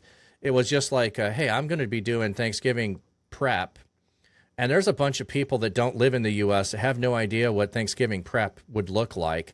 And there's a bunch of people in the U.S. that may not have family, and it would be comforting to just so I started doing a Thanksgiving cooking stream, which I don't remember if it was the first year or did you watch that? Yeah, I totally watched it last year. Yeah. I'm trying to remember which year it was, where I got so busy chatting with stream, I forgot to put the turkey in the oven. And it should have been in the oven like an hour and a half before the turkey went in the oven. And it was like, oops, dinner's late, everybody, because I'm streaming. And but I love that. It's the I'm here and I'm meeting people where they are. I love that. If people don't get, that's what the idea of setting the table is. It's here's the thing we're gathering around. Yep. I'm here and I'm available, and I want to meet you where you are. So it's not, hey, I'm just going to use an example. I'm called to reach people that are addicts, excuse me. I'm called to reach drug addicts. So once you get clean and sober, I can do ministry to you. So I'm going to set the table over here of clean and sober when the people who need it are over there. I go set the table and I meet you right where you are in the alleyway, not helping you do drugs, but meeting you where you are and helping you through a bad trip or whatever it is, helping you to get your next meal, helping you to get shoes because you don't have any, helping you to whatever your need is. Yep. I minister in the need while you figure out and you come to an ability to get yourself sober. No, totally. And that's something we've seen at Lux. Obviously, I'm speaking a lot about my context today, but that's why I'm here, I guess. So I'm just going to keep doing it. But like we've seen that Mark has led addiction groups for a bunch of guys that needed that at that time in this season at our church. My wife and I talking about how my wife serves at Lux. My wife. Oh yeah, let's shift to that because you were talking about where does she fit? Does she fit in Twitch? Does she not fit? Because there's several of us who we are gamers. Now, my wife loved watching her dad and her brothers play video games, and she would play, but she always loved watching more. But I can't get her to watch Twitch. It's like, you like watching, why won't you watch Twitch? But it's like that just doesn't work. And she loved when she was in the office next door to me and she could listen to me through the wall and crack up laughing when I say whatever I do. Because it's like online, I am much more unhinged than I am in the pulpit, because the pulpit has some sacredness to it that I bring honor to it. Totally. And I won't go full off on things that I will with just hanging out with friends. So she'd be in the next room texting me, laughing, all of this stuff. Love it. And then I moved downstairs and she's like, I miss that. I don't get to hear that. I go, well, I could set a screen up right here next to you. No, I'm working. Like, what? How? So it is what it is. It is what it is. It. So anyway, if I there's get any way to help figure out how to get her into that, I would love to. Yeah. So Emily, it's funny. Every time I left a church previously, a physical church, they always were like, man, we're sorry to see you go, but we're going to have to keep your wife. Yeah. Because Emily is just lights out, man. Like every place I've ever been, she's just been pivotal to not just me, but other ministries. Just because my wife, I mean, we met in Bible college. Her heart is ministry, serving the Lord and telling people about Jesus. And I love that about her. It's one of the things that attracted me to her. But in the digital space, that was a little hard because she's not a Twitch person. She understands Discord. She knows what it is. She watched me stream. She would jump in and chat on my former streams before Lux. But she's very involved at Lux in the ways that she's involved. So she helps me lead a marriage group on Sundays, which has been great. One of my 2 goals that I had coming into Lux was start pouring into our marriages and then figure out kids ministry. We could talk a little bit about that in a second, but like those 2 things were like, okay, I love that we're reaching individuals and that's awesome. Like, I love that. Like the digital space has tons of those, but what about the ones that have kids at home? Like, are we just pouring into the parents and just saying, hey, you walk and follow Jesus, but what about their kids? Like that Jesus cares about them. And like, I want to teach them how to teach their kids. But also then like marriages, man, like a lot of people online that I'm meeting are early on in their marriage and they're struggling. Like I want to help them in that. Like I want to show them like, and you're going to go through ups and downs in your marriage, but God's here in this. Like, man, like let's focus on the right things. Let's not focus on the wrong things. So that's been an area that she's really been helpful in serving in, but she's also met people. She's a gamer. I don't know if she would describe herself that, but she got Golden League, like, which is above average. Like she's a gamer, man. Like hours of Stardew Valley, like all these things. She's a gamer. She will whoop anybody in Diddy Kong Racing. Okay. Anyone in Diddy Kong Racing on the N64. So like Emma's gamer, but she's found her way to connect with people, different women, different guys, that kind of thing. She'll jump on and play games with us every now and then post service or whatever. She'll reach out to people, that kind of thing. So she's found her way. But a lot of that was go ahead. Just a question. Because maybe it's different as being a youth pastor's wife than being a pastor's wife. The difficulty of being in the space and being I'm a pastor's wife has always been a struggle, because it brings all of these expectations that are unfounded, and you're going to do this job over here. Where are you getting involved? And it's like, she always gets labeled as a pastor's wife and not treated as a genuine person like someone else in the community. Has your wife had that same experience? I don't mean at Lux. 100%. I mean just throughout ministry. No, throughout ministry, she was Dalton's wife, Pastor Dalton's wife. And that was hard for her at certain points. Eventually, she said she came to love that and that she came to like really own that. But yeah, I mean, that's been a hard part for sure. I think that's any spouse, any spouse, a husband or a wife, if their significant other is in a ministry role, no matter your beliefs on that, but like if they're in a ministry role, that could be a difficult thing and a hard thing for sure. Yeah. So, but yeah, no, Emily's been super involved, so that's been a big blessing in my ministry for sure. Here at Lux too. Yeah, and I would say too that it, has caused difficulties of her wanting to jump in, because she doesn't want to be over here and be Flat Cap's wife. So I've watched lovingly other streamers will have a name, and then they will have some name for their spouse, lady, whatever matches theirs, or whatever that is, or like Woofler has Wifler, which I think is hilarious. But awesome. It's like, so there are some that fit in the space, but it's like, boy, if I put Flat Cap or Dapper on her, everyone's going to know, and she's not going to be her own unique person. Yep. And so that would keep her from being welcomed in the space. And So then there's the, Go ahead. well, then if you go something totally different, and then all of a sudden we're saying things that are a little bit too friendly, then we have to explain that we're husband and wife. So that also would call her out. So it's like, how do you navigate that was kind of like the thinking. Yeah, so Druzy is what a lot of people call me as. It's been a childhood nickname. My name is Dalton Rosiska. I don't care if you look me up, all those things, but that's Dalton Rosiska. So Druzy has been a kid nickname forever. So out of that, Emily her name is Imruzy, but that's just because her name is Emily Rosiska. So like all of our family has taken that as our gamer tags. Oh, okay. Is like the first part of our name, the last part of the first part of our last name. So it's been kind of fun. Like that's been a thing. Like my son is the same thing. My daughters are the same thing. So that's been kind of cool. Yeah. That's cool. It is definitely, you could tell we're married though. Yeah. Yeah. My father-in-law's name is Gord. And so he always would spell it backwards, Drog. But then he would have extra G's on the end of it. So he's always been Drog forever. It's and like then a D&D like orc kind of name. Yeah, like it has Drog. it has that feel and vibe to it. So So a couple of my kids have tried to do that with their names backwards, and some work and some don't. And but it's more fun, I think, sometimes when you get a moniker that is just like it's you. Nobody else is ever going to be like Bootstraps Boots. Who else is going to be that?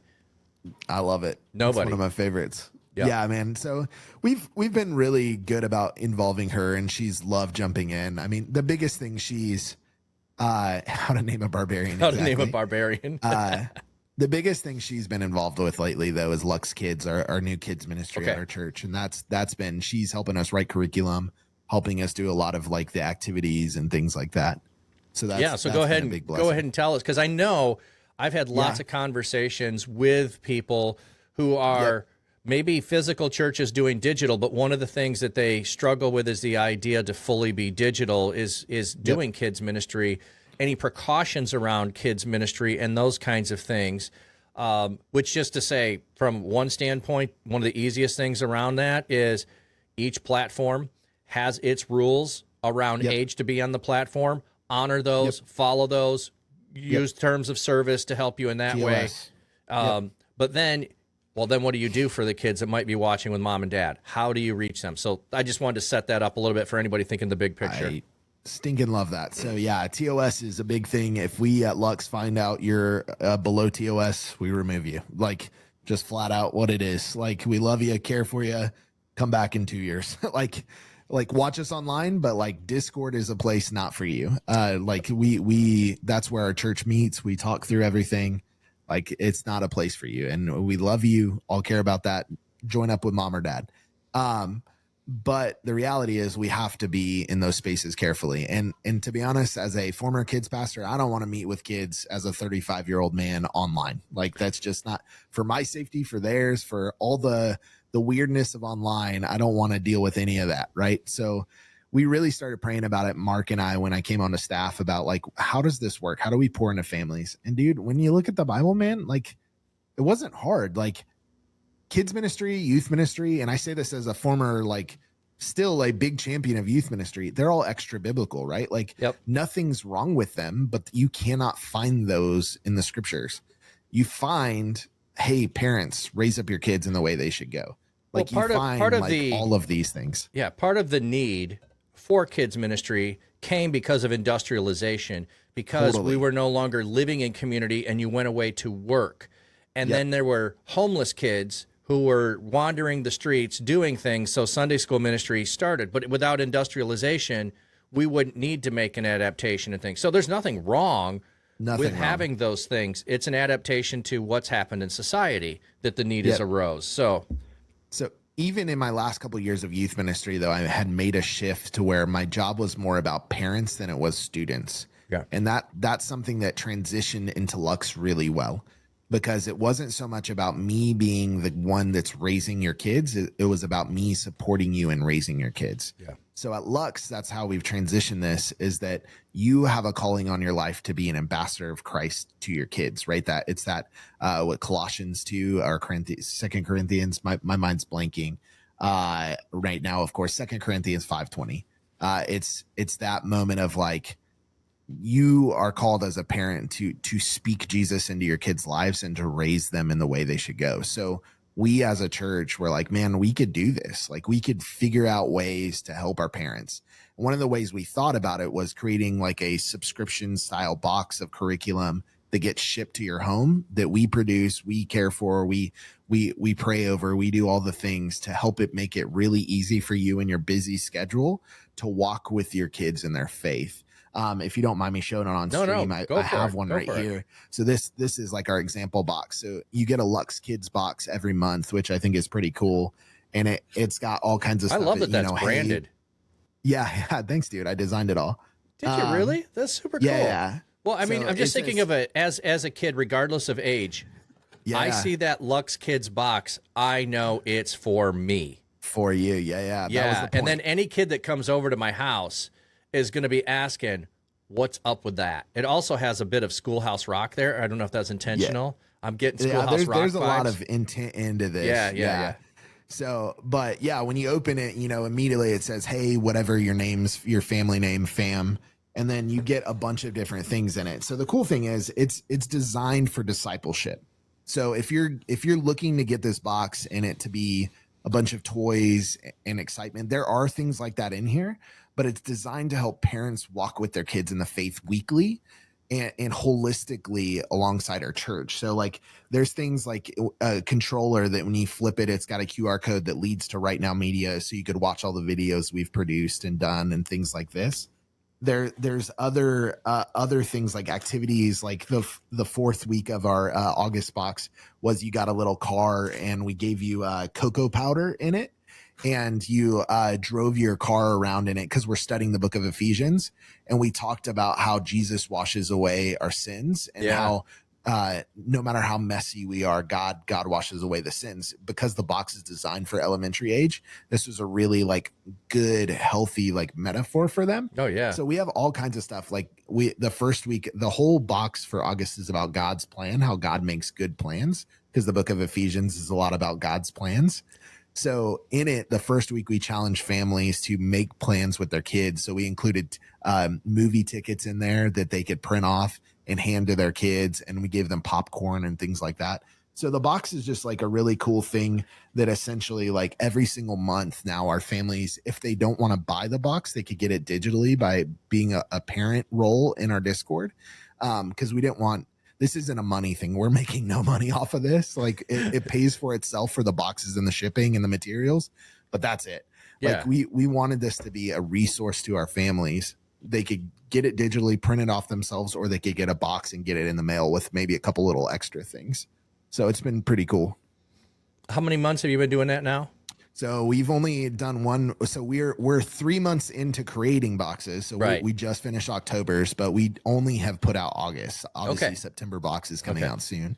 Okay. So if you want to learn more about that, you could go to our website, luxdigitalchurch.com/luxkids. Yeah, I'd been privy to some conversations about the planning for this and the effort to go towards it, and then the culminating of ideas around it. Yep. And so I will be very excited to check back in 6 months and see how it's grown and how, well, actually, the part I'm going to be more excited about. So make sure you give a way to do this if you haven't thought about it. I'm just telling you. Have a way for parents to record a message or have their kids record a message and keep testimonies of stories that happened because of something in the box. Yep. Not just, I was excited to get it and we made some cocoa and I made a mess. Totally. Those are fun. But, I learned this, or I watched my kid discover this. Like those personal heart stories, you need to capture some of those, man. So in our server, we've now added the parent role unlocks a section of the server for you that has parent chat where you could ask questions about, the curriculum, all that stuff, but also share just what's going on in your life, all these things. And then we've also got everyone's got a podcast, but we've got a podcast designed for our church family, specifically for our parents, where we're working through the book 14 Gospel Principles of Parenting by Paul David Tripp. He was one of my professors, and I just love that book on parenting because it's very gospel minded from birth all the way up of like, man, raise your kid in Jesus, like give them grace, like talks about that forgiveness, all these things, the law, like what do we do as parents with the law? Like the law, is it good? Is it bad? Like how do we deal that with parenting discipline, all those things. So it's really cool. Like we're really working through this, but yeah, we're capturing moments and seeing, God already do some amazing things with families that are buying in. We've also got some unboxing videos, like Aki and fam opened a box on stream, which was super fun. Oh, that's super fun. Things like that, just seeing his son just light up and just be like, this is for me. Like that made my heart, like all the 6 months of planning with our team, because we've only got 6 individuals on our team doing this, and they're all doing other jobs. They're all, of course, they've just volunteered all in on this, just like you do in the church. Right. So it's been a huge blessing to see. Cool story out of this so far is we had a dad that would say he's not a Christian, came to Twitch, watched our Lux service, kept coming for several months, then start talking about his family and started asking for Bible suggestions for his kids, which I thought was super cool. Then he joined Lux Kids, and now it's so cool to hear all the things that God is doing through Lux Kids ministry stuff in his family's life. So it's just cool to see, man. Like you never know what God's going to bring you to do online. Oh my goodness. Yeah. The things that he's going to do. Well, and the things that we haven't even figured out how to do yet. Yeah. Like sure. what are the things that we're going to be talking about a year from now that nobody was thinking about doing? Well, I certainly a year ago wasn't thinking about doing a podcast at all. I wasn't thinking about being gaming outpost person. I mean, I'm hanging out and gaming, and I'm like trying to figure out what I'm supposed to be doing. And the Church Digital, we're trying to move in directions and help people where they are. And we keep talking all the time about platform is place. So, where are you called to? And it's like, well, I'm over here in gaming all the time, and we're talking about outposts. Okay, I guess that's me. I'm over here. I'm the one connecting. I'm the one building all the connections and bringing people in and all of that stuff. Digital ministry for breakfast. Love it. Hey, always welcome in. He does mean that. He's West Coast, so he's getting up maybe a little bit late today. Good to see you, friend. But that's just there's just another example of that is the connecting people. I mean, I could name off a whole bunch more groups, and we've had them on the stream. So Digital Creators for Christ. We've had Taco on here. Reach Conference is another one. North Hill Live. I'm going to miss if I just try to rattle off more. So I'm going to just stop there before I forget somebody. But I'm just trying to think of those organizations that are thinking organizationally like Lux Digital Church is, of expanding, of growing in the kingdom, and like the camaraderie that I see with others. So I think as others are going to hear about what you're doing for kids, they're going to be excited, not because they want to copy it, but because they don't know what to do, and you doing it are going to inspire them to do something that you didn't think about too. Yeah, that's, this year, I guess this is a self-plug, but I'm going to be teaching at Exponential West out in San Francisco about this topic. And my prayer for that is that, like, man, I don't have this down, dude. I'm still learning. Like, our church is still learning. I'm leading an awesome, amazing team that is so gifted and loving and caring for this. And it's their heart. Like, I love it. It's literally one of my favorite things at Lux right now, a part of my job.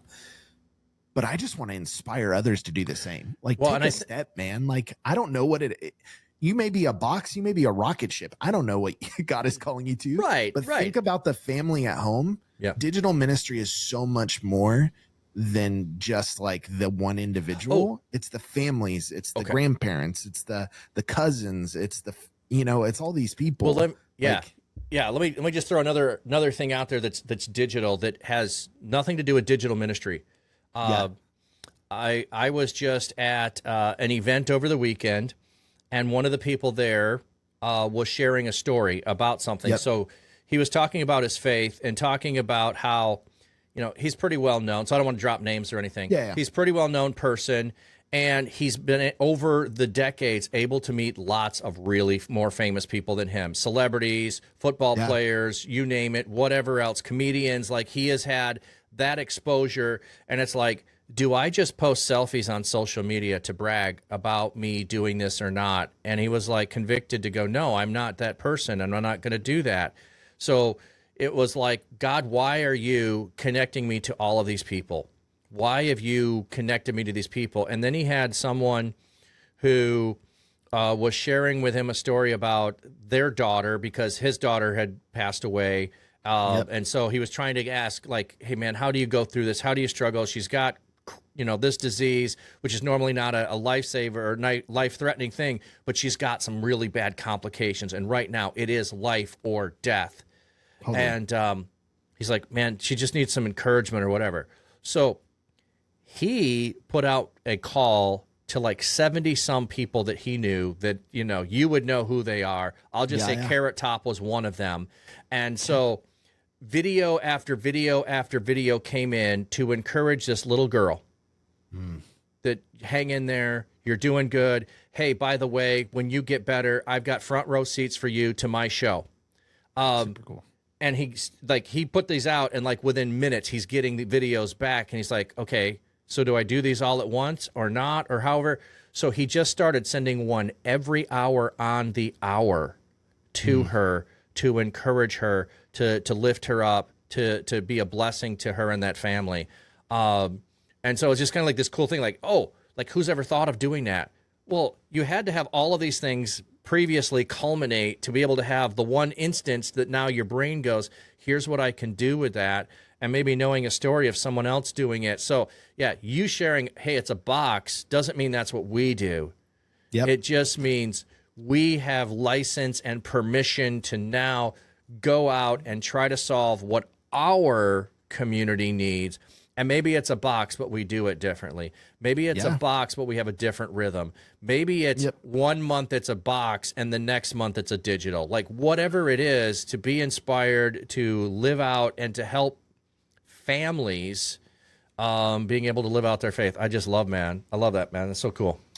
Yeah, man. I mean, that's the thing we've always said at Lux too, is like, man, if we've learned how to do something, like we want to help teach. Like if it's something like, I mean, we didn't get where we're at because we didn't learn from other people. Like that's the beauty of the kingdom, is that we're all in this together. It's not about the brand that I have on my shirt. It's about us both reaching people together. So if we've learned something and we've got a tool, like I want to partner with somebody else and teach them how to use that tool. And then maybe they figure out a different or better way to do that. That's great. Teach me too, please. Like, let's learn together. Oh, so yeah. I'm excited about what God is doing in our church in the kids area of the world. And we have other ideas and other thoughts and all these things, but like, we tried to start with what we felt like God had called us to, and it wasn't budgeted. It wasn't on our plan for the year. It was something that kind of came in out of nowhere, and we brought it to our board after we had already started working on it. We're like, hey, just so you know, and they're like, dude, we're all about this. And we're like, sweet. Yes. But yeah, it's always cool to see how God kind of does stuff in us and then, what comes of it. So yeah, I don't know.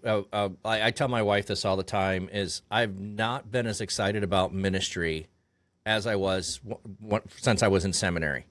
Like the just trials of life, the just constantly facing things, the going through, the rhythm that you get into with ministry just becomes drudgery, not from the standpoint of you don't enjoy it, but the standpoint of it's monotonous. You don't see the world changing. You keep fighting the same struggle, though with another person. It's over and over again. And digital is just in a fantastic spot right now that I think God has been placing. And we, the Church Digital, if you're not doing this, you can join us for this. We pray at 10:02 because Luke 10:2. The harvest is plentiful and the workers are few.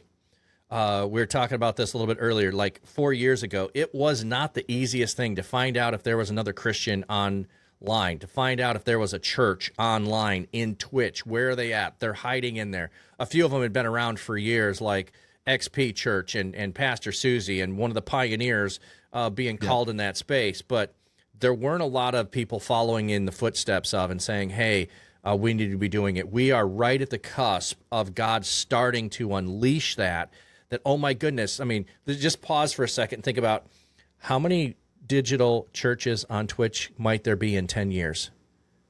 Like there might be. I hope tons. Yeah, I hope tons. But I'm just going to say, like, if God did 3 new ones next year, and then the following year we tripled it and we added another one? That'd be 10. And then what if we tripled that and added 10 the next year? Like, oh my goodness, you can start to see multiplication happen.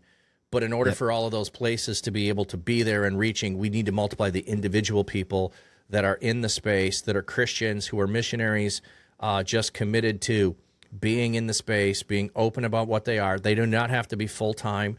They can be part-time. I mean, you and I know the evidence of the number of people reaching massive amounts of people with the gospel that stream 2 days a week, and that's it.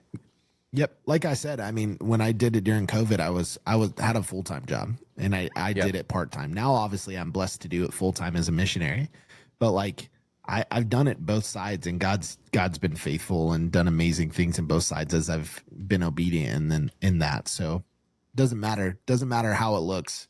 Yeah. But God wants people to be in this space. Hey, let's just stick on that for a second. So I know that you are raised support for your position. So that for those that don't know, that means you're raising your money for you to work for Lux Digital Church. Lux is not raising the money and paying you. So it is on you to do that diligence and that work. How has that journey been for you? What have been some struggles in that? What are some insights that you might share with other people that might be thinking about raise support to be a digital missionary? Yeah, so I can speak to a context of I'm in a church, so let me start that conversation off, right? Because I'm not a lot of times, like when you think missionary, you think of yourself, but a lot of times you're a part of a missionary organization or whatever. I've learned all this since becoming one. I guess I never really thought about it before, but being a part of Lux, I when I got hired, I went to the board. We talked about a salary that we thought would be a good one for my time in ministry / just the reality of being online and all that stuff. But that doesn't mean that I got that salary. That means that allowed me to have a healthy cap of what I could raise to. So I started raising funds. Most of the time people raise their first year before they start. My situation was not that way. A lot of that was because of the rising prices of where we lived in Georgia. Our rent doubled, basically, and it was just going to be way too much, way too much money. So my wife and I were at a standstill of like, okay, we can move wherever we want for the first time in our life because I work digitally. Like, so where do we want to live and plant roots? So she has family in Kansas. We had lived in Wichita before. The first church I served at is in Wichita. So we're like, we're moving away some of our friends, but the cost of living / we know people is still better in Wichita. So we moved there. So by moving, that was just a good opportunity for me to start. So I started without being fully funded. I don't know if I would suggest that going back, but God's blessed it. It's been awesome. It worked out, right? But, I don't think that doesn't make much sense, probably. Well, it depends on what your ministry is that you're doing and your previous experience. Totally. So you were already in digital space, already doing ministry. Yep. So you are now shifting to fundraise for the work you're already participating in. To put all of the work you're currently doing aside to do all of the fundraising would diminish the ministry that you're doing. I have the same thing that I'm going through. So, but you do have to have realistic benchmarks that you're striving for and those kinds of things to keep you on track so that you're not neglecting to do the fundraising part you need to do so you can keep doing the ministry you're doing.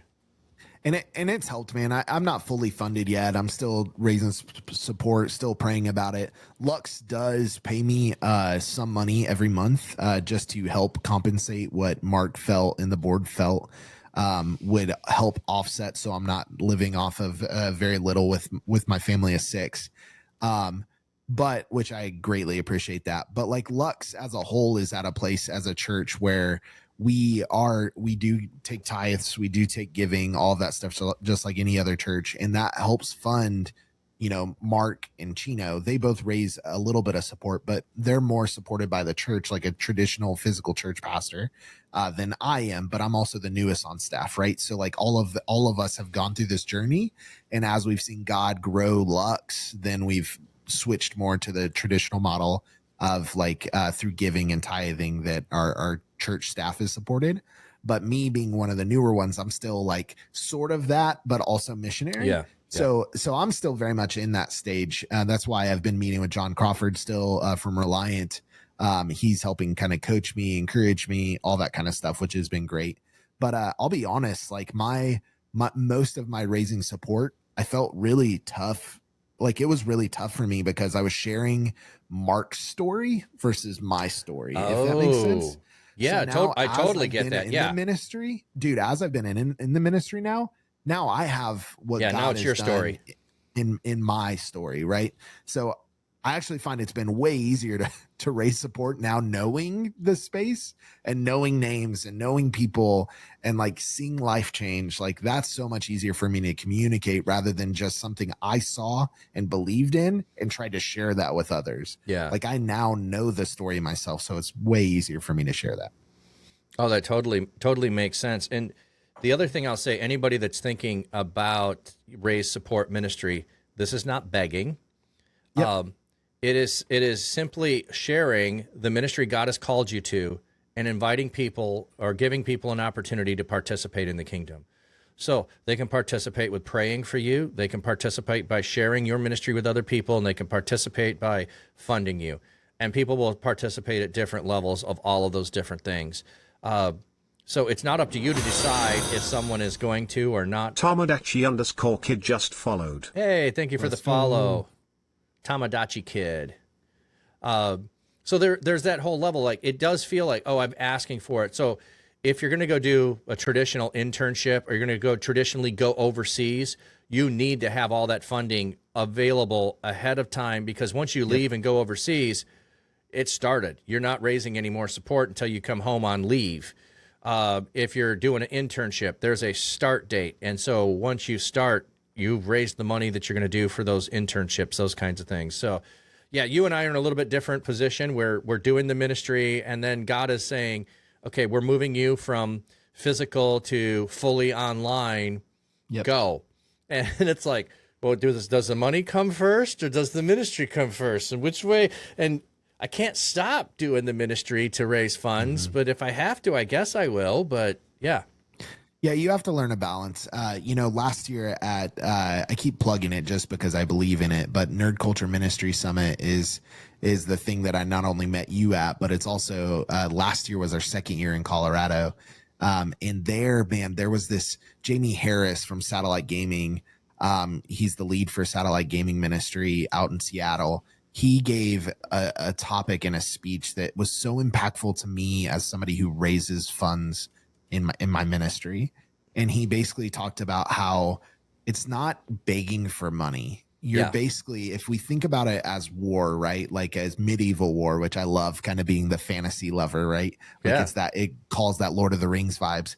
He said, you're asking people to be your blacksmiths, right? Like you're asking people to help be and partner with you in this giant battle, right? Like you're asking them to help equip you and to support you, and you're coming back and you're sharing your excitement about what God is doing on the battlefield with them, and they're getting excited and they're wanting to support and love and partner with you. They're not fighters, and that's okay. Like I have so many partners, it's so funny. I have so many partners that literally don't understand the online space. Right. But they hear the need and they say, I can never go there, but I know God wants to go there. And I know God wants to send somebody there.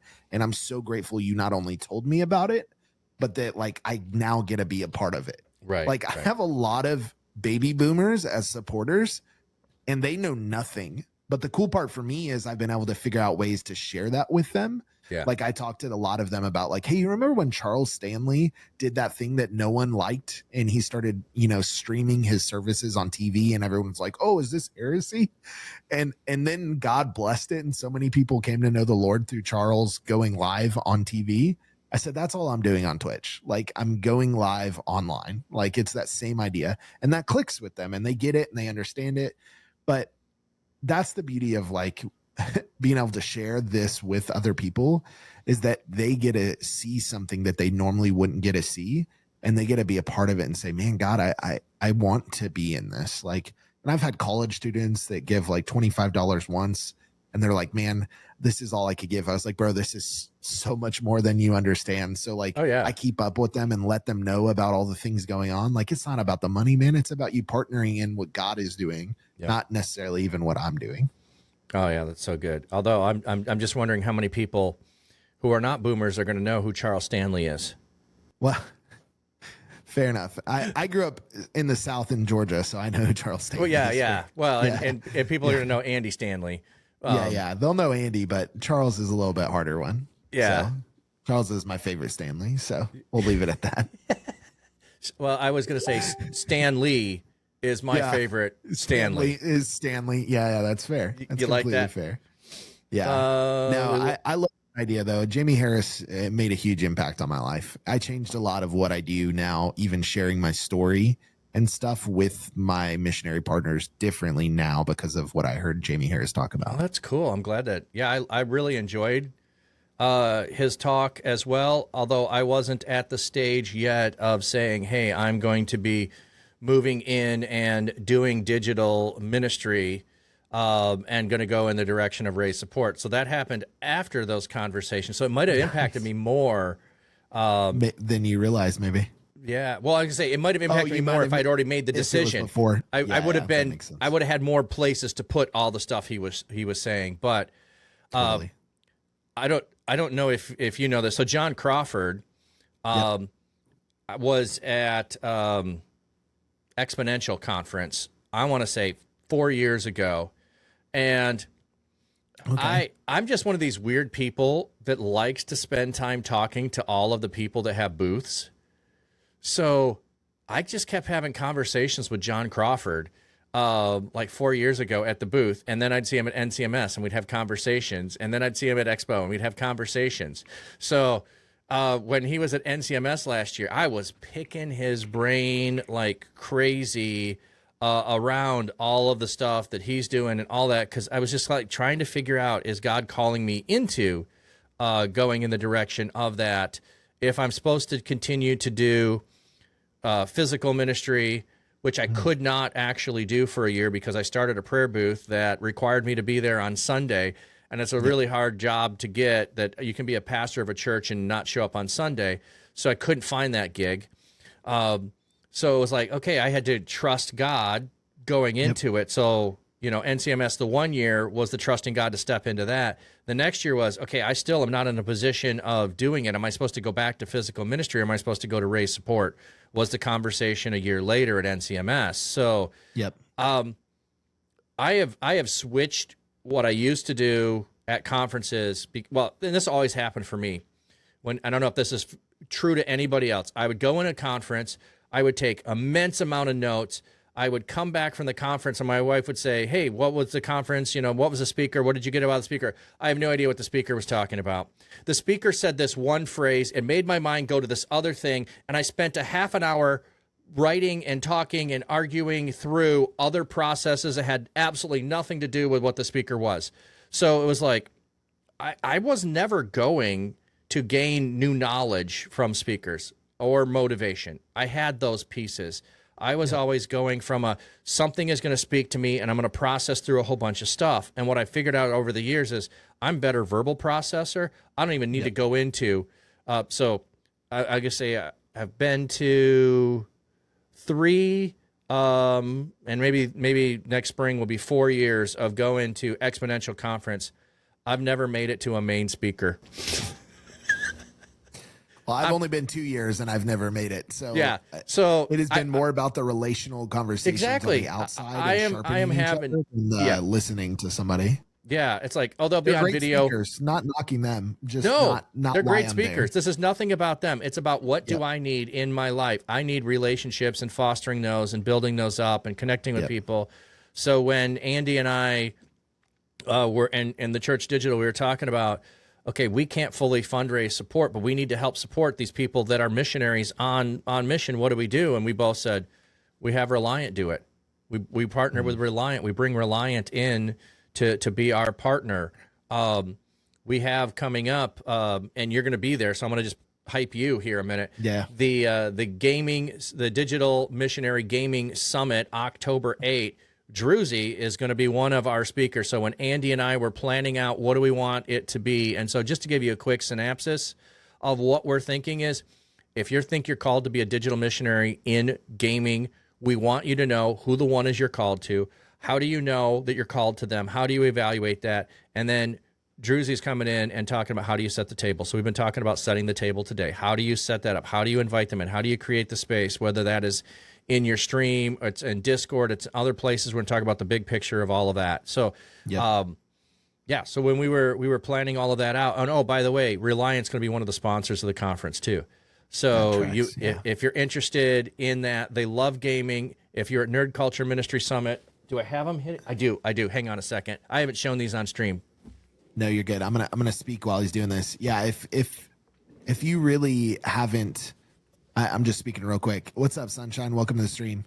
Don't look at those dice. Oh, those are sick. Are those Reliant dice? These are Reliant dice. That is so sick. Yeah. Look at the gold fleck in there. That's so amazing. If you're wanting to be a missionary and you're wanting to look to get into this, there are so many paths, so many ways. You could do it just by talking to individuals that you know. You could talk about it to your local church. You could talk about different organizations. All of those ways are great. I've just found finding a ministry like Reliant that really gets the space and understands it and has a heart for it has been so helpful. Yep. And I don't know if any really missionary companies that help launch missionaries and support them and encourage them, like Reliant, that gets digital ministry. And John Crawford uniquely is, I think, a big reason why. There's so many other guys there too. Like Will is freaking great. Like there's so many awesome, amazing people at Reliant. But they're just awesome, and they love the space and they keep pouring into it. Oh, so well, definitely worth looking at. Yeah, and I have had conversations with others in Reliant as well, and they are really excited about digital ministry and learning from those of us in digital ministry, those in gaming and digital, but digital all over the place. But one of the and you might know this, Druzy, I don't know if you do, but the origin stories behind Reliant is coming out of the Jesus movement. Yep. And when there was a bunch of Christians feeling called to go to hippies, and the church said you need to bring them into the church. Yep. They said, we're called to go to college campuses. We're called to go to where they are. We're going to go do it. If you won't do it, we'll find someone who will partner and help us do it. And Reliant is that partner. So it is no surprise to me that those of us, and I'm not the pioneer, I'm just an early adopter. Okay. So those of us like Mark and Susie Live and Jate Live, who are pioneers of doing ministry in Twitch and intentionally doing ministry in Twitch, not just being a Christian who hangs out. If someone asks me about my faith, I'll share it. And there's nothing wrong with that. But I'm saying their mindset was, I'm in here to reach people with the gospel far away. They've been doing it for years. It's no surprise to me. Yeah, no, you're good. Can I answer a question real quick? Oh, yeah. So as always, men asked, he said, we love hearing stories that God gives the increase, but what has going into digital ministry cost you? And I just want to be real honest with this. We talked a little bit about this. Maybe you missed it. But for one, there's the financial, side of it. Like I went from a very stable physical job to raising support. So that meant my salary got cut in half. So raising 4 kids and having a wife, like that was a lot. That was a big change. Now God provided through all of that, but there was some not struggle because we were in it from a faith mindset and heart set.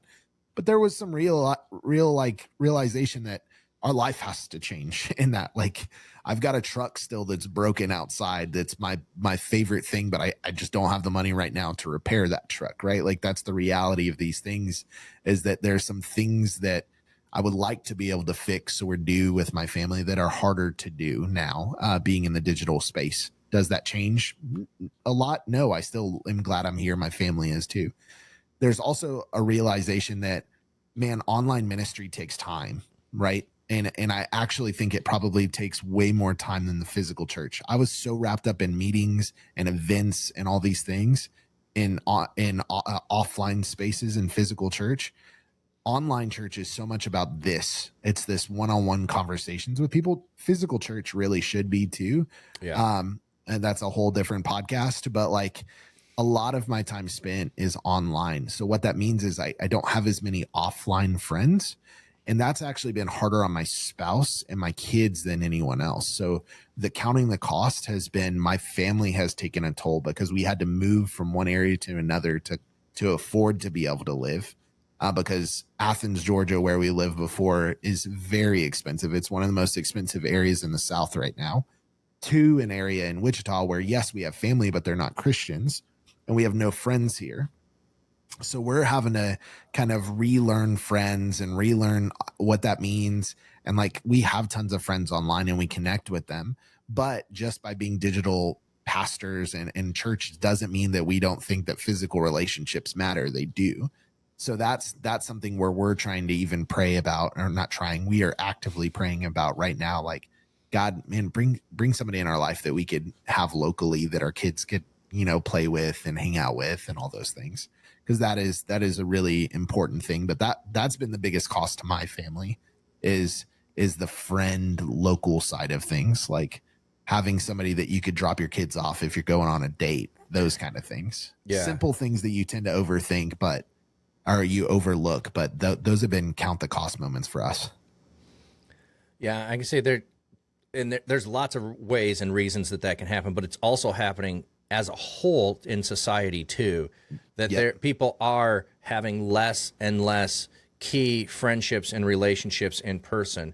Difficulty for myself and my wife is, well, actually, next month I will have lived here 9 years. We're talking about moving around. I'll have lived here 9 years next month. Yeah. I've never lived anywhere that long in my life. Before I went to seminary, the average length of time, and I was almost 30, the average length of time I had lived in a house in my life was 2.4 years. Okay. You and I are the same person. Mine's 3. And 4 was the max. I lived at the same house in seminary for 5. So I just went in seminary and did the longest stint I'd ever done in my life. And then I did 6 years in a parsonage before I moved where I am now. And now I've done 9 years. So the last 2 have been like these glorious long stays, but I'm not working in a physical church. My wife doesn't work in a physical building. We have no kids in the local school system. We have no natural connections to anyone in the community. Everything is an intentional, we have to go out and meet people. And when you're online all day with people and connecting, it is not easy to say, let's go meet physically with people we don't know. Let's go try to find someone else. Let's go find something new. But you also don't have to do it all overnight. You don't have to get to a dozen friends that you can have a party. You just need to go out and find one set of them. So I keep prospecting for those, and I think I found one that might turn out, which I'm excited about, at least for me. It may not for my wife. But I also do what's called brew pastors, another hat that I wear. So brew pastors was originally love God, love people, like beer. And so you would go into a brewery or a pub and you would hang out and meet people where they were. Now this year they've shifted their thought. We're going to go into coffee houses too, because that also brew. So so now it's love God, love people, meet them where they are. So going into those spaces, I'll probably be starting a Discovery Bible study in the fall, doing that. But just kind of the ways that, where does God put you and who does he put in front of you? And you don't have to be striving to be, a million likes and 1,000, follows and whatever else. It's hard to do ministry that way because you don't know people in person. And I agree with what you're saying is there is a level of which my amount of time that I spend with people is greater now, but I love that aspect of it. But even if you're in physical ministry, there's always things that anybody in ministry is sacrificing something of themselves that they are taking from their family to be able to do ministry. And it's not because you don't intentionally make those choices. You do. And you just have to make good choices around those. And that's the hard part too, of understanding who God made me to be and who God made my wife to be and my kids to be, right? Like, I am a digital native through and through. My wife is more of a day walker. She's a Blade moment, right? She's a millennial. She was born into it, right? But at the same time, she's not a fully embraced digital native. She is in certain aspects of her life, but not every area. So for me, like, I don't need a lot of physical friends, if any, because truly my best friends are online. I've never even met some of these guys face to face, but like, we share every part of each other. Like, but then my wife like struggles in certain aspects of of like long distance relationships and things. And I've talked to tons of friends. There, a lot of my guy friends from back in Georgia, I keep up with them regularly, and it's harder for her to do that. And that's not a knock on her. It's just where she's at as a person, right? So, well, yeah, even for, even just for us, someone in chat was mentioning being an introvert. Yep. Being an introvert changes what your ability to go into physical space and put yourself out there. My wife is way more introverted than I'm extroverted, so I can go and go and go for a long time, and she's ready to go home. So. Yeah, no, that's my wife too, and my kids for the most part too, except for my mini me, which is my second kid, my daughter. She is all about people. But yeah, man, it's just you got to realize all this when you count the cost. You don't just think of one area of your life, but for me, family is always more important than ministry. So that is something that thank you for saying that. That was the direction I was just going to lean into. Yeah. One of the things when I started seminary, like the first week, I don't remember where it was, but what they really preached into is your family should not be a roadkill on the way to doing ministry. If you get your diploma and divorce papers in the same day, you did it wrong. Your family was called. You were called to your family before you came to seminary. And if you are called to a family before you take a position and a role, it doesn't mean you sacrifice your family on the altar of doing ministry. I was a father and a husband before I was a pastor. And if the role of pastor continues, it continues. But no one's taken away the role of father and husband away from me. That is mine. It cannot go away. I will not give it up. In fact, there was one of the times where we were discerning through having to do things or not do things. We made the decision in January that we need to, for our kids' sake, leave and move. And or it was, if we don't find a position in another church, I am leaving the church and I'm going to go work in a factory. Because of the health of the church and the health of my kids, it was clear and obvious I need to move on and move. And there was no question, no doubt about it. But that's a whole different situation. But it's one of those weighing things. Like, so yeah, when you're saying is you make sacrifices that cost your family something, but you do not sacrifice your family. Yep. We've had to change a lot of how we do things, and the reality is, and that has caused some growing pains. It's caused some heartaches, some hard conversations, some crying together, some praying together, I don't doubt what we made the decision. Like, I've literally heard myself say this and her say this, my spouse, like, I don't doubt why we're here or what we're doing, but man, this hurts. Like, the reality is, like, that's a very real conversation. My kids don't see a lot of things, but we as parents have had to look at our kids and be like, man, some of the experiences we wanted them to have, we've had to, like, those dreams, we've had to lay to rest and say, God, what they're having is different than what we wanted for them. Right. But it doesn't mean it's bad, but it's just different. And that there's been a lot of that in ministry, in the physical church and in the digital. But the digital has been really hard lately because we had this view of ministry and what it looked like for 15 years. And then we stepped into something new that was so different in so many aspects that it's like, man, Dad's gone now more because I'm on more trips, because I travel a lot more just due to, God utilizing Lux in the space to be able to speak into things. Like, I'm gone a lot more, which as an ADHD person who loves change, I freaking love that fills me. But I have to think about that's harder on my family. Like, that's hard for my wife to be around with 4 kids and things. So yeah, there's a lot of stuff there. But man, God's been faithful in it. And my wife and you could bring her on right now and she'd say the same thing. So yeah, my wife definitely can see that I really feel like I'm fulfilling what I'm supposed to be doing, and she believes in it, or I wouldn't be able to be here, doing that. Because I need her backing me. And we've always felt like if one of us isn't there yet, then one of us needs to wait on what God's calling us to or not do. A few of those times also might have been okay, well, I'll trust you and we'll start moving forward, but I need God to show up as we're moving forward kind of thing. So it goes back and forth of those things. Yep. But there's also, like you were talking earlier, she's the one who has the right to hit me over the head and say, quit being a numbskull. You are being selfish. You are being self-centered. You are not serving God. You are just trying to say, hey, you can't do that to me. Let me show you. Oh, yeah, okay. Let me step back from that and realize, what is God calling me to do in this? So, yeah, she can call me out on anything. I sometimes might need to call me out a couple of times to listen, but I get it. Yeah, I think it was so we've been married for 13 years, but I think it was around year 6 or something.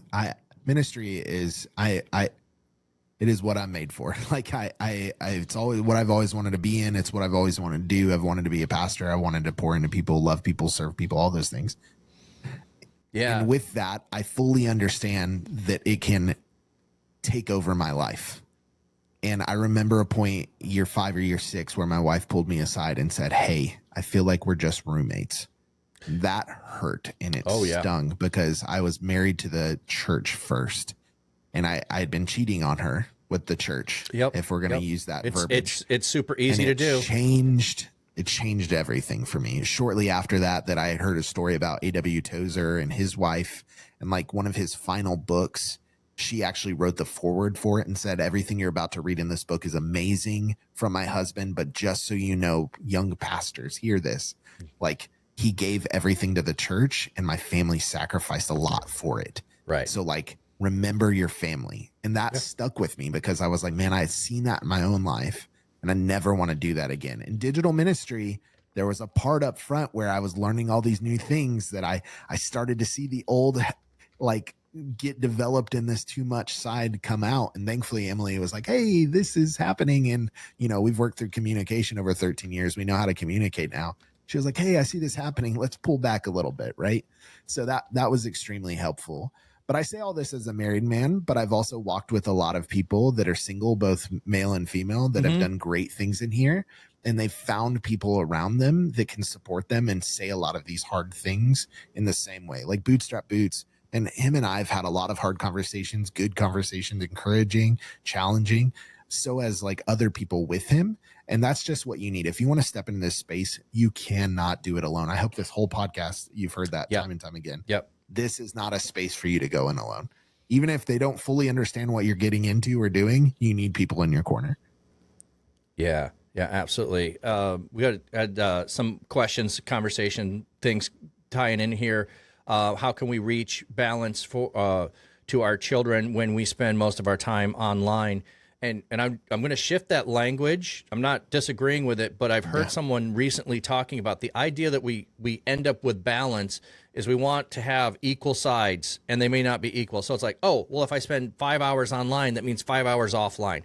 And that might be the idea that you come up when you think of balance. But harmony, I think, is a better word for that. I really want to lay into that idea because I want harmony with things. So difference of thinking about if you're going to do a dam and you're going to dam the river up, you either are doing it in a way that is harmony with the surrounding environment, or you put up a dam and you don't care about it and you destroy all the housing and all of everything that's there. So are you doing something that's in harmony with the surroundings, or are you doing something that's opposition to things that are opposed to each other? So I think if you can have harmony around when is it beneficial to being online, when is it too much, when are the boundaries that you put up that say this is it and no more. Boundaries is another way that you can have things in harmony.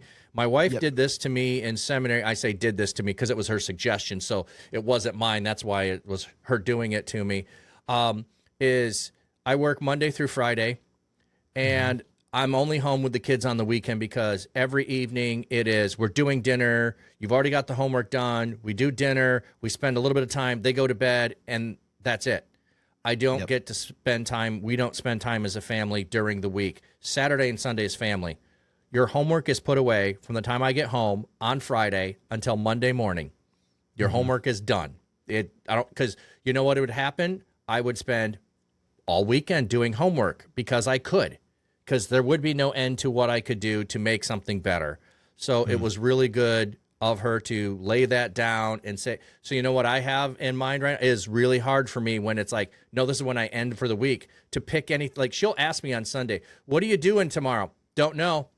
I will look at my schedule on Monday morning when I wake up, because you've trained me to not know what I have that's due on Tuesday until I get up Monday morning and go, oh no, panic, let's do the work for Tuesday, because I also had Mondays off from school. So it was, yeah, okay. And I also, this was so painful, but it was the only way that worked.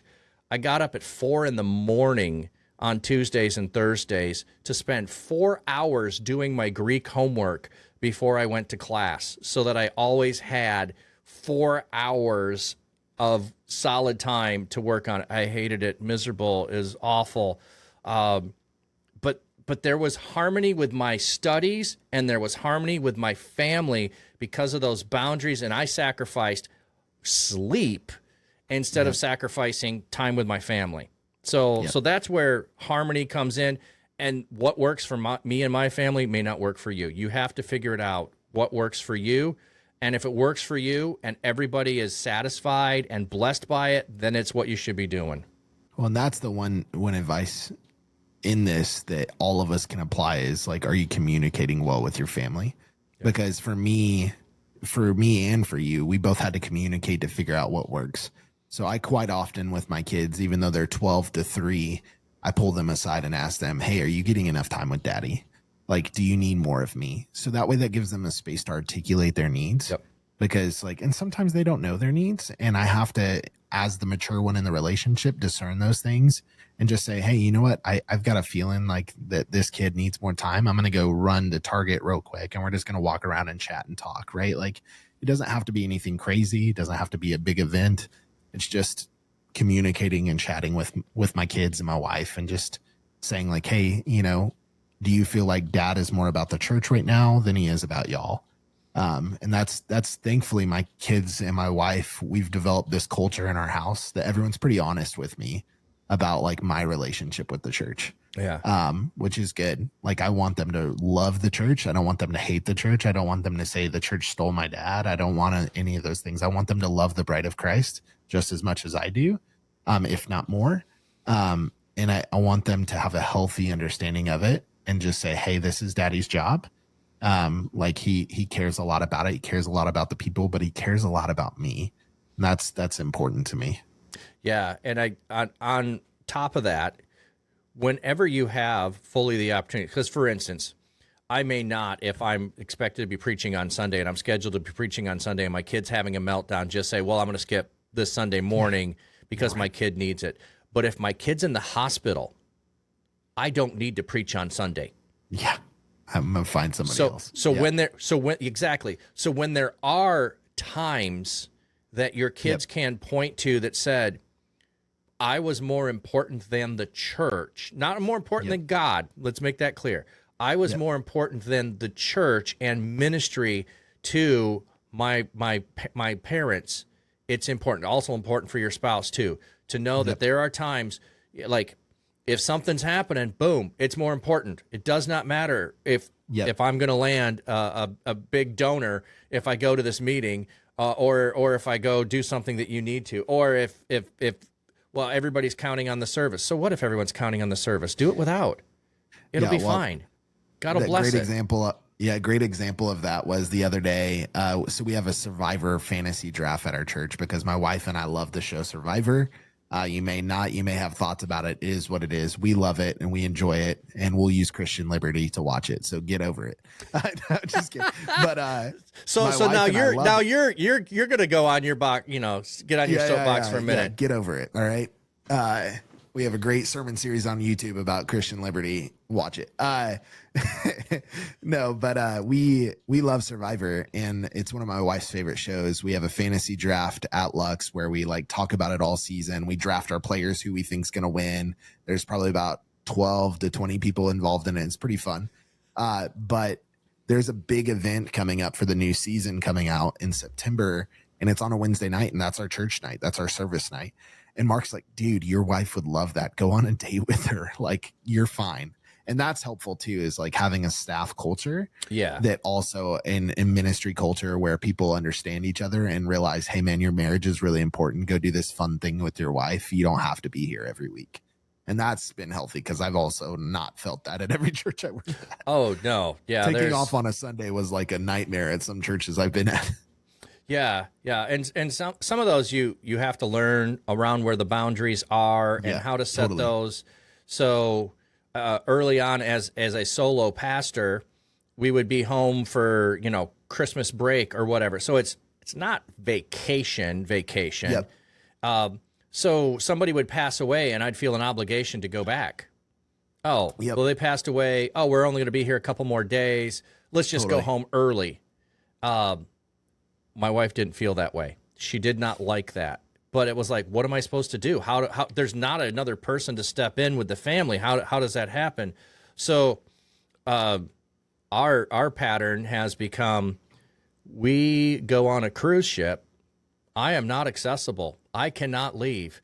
I am captured, and ministry is happening with or without me, and it's happening without me because I'm not coming back. And so that was the way in which our family got to the point of, hey, vacations are vacations, and the church will not get me back from being on vacation because we're spending family time. It's totally over here and not over there. Yeah, man. Well, this has been good today, dude. Yeah. I don't have much more time, but that's okay. We went plenty over. Any last thoughts you want to share with everybody? We can just wrap it up here. No, man. I think if you're wanting to pursue something like this, if God's put it on your heart, come chat to one of us. Like, please come talk to us. Let us hear what God's put out, like, so we could pray for you, so we could chat with you. You could find me at Lux Digital Church. You could email me at Dalton at Lux Digital Church. And we just want to hear, I just want to hear your heart, hear your story, hear what God has put on you. I know the Church Digital does too. Jump in their Discord, chat about it, talk with people.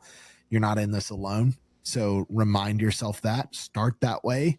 Don't let it come to you 6 months down the road. Start that way. Your ministry will benefit from it. But even if it's part-time, full-time, jump in. Yeah, it's great. Thanks a lot. Yeah, absolutely. And I totally concur with the join someone else what they're already doing. Unless God's calling you specifically to start something and you have a team and partners to help you do it, and maybe that happens, that God brings you together with a team and partners, because God can do that.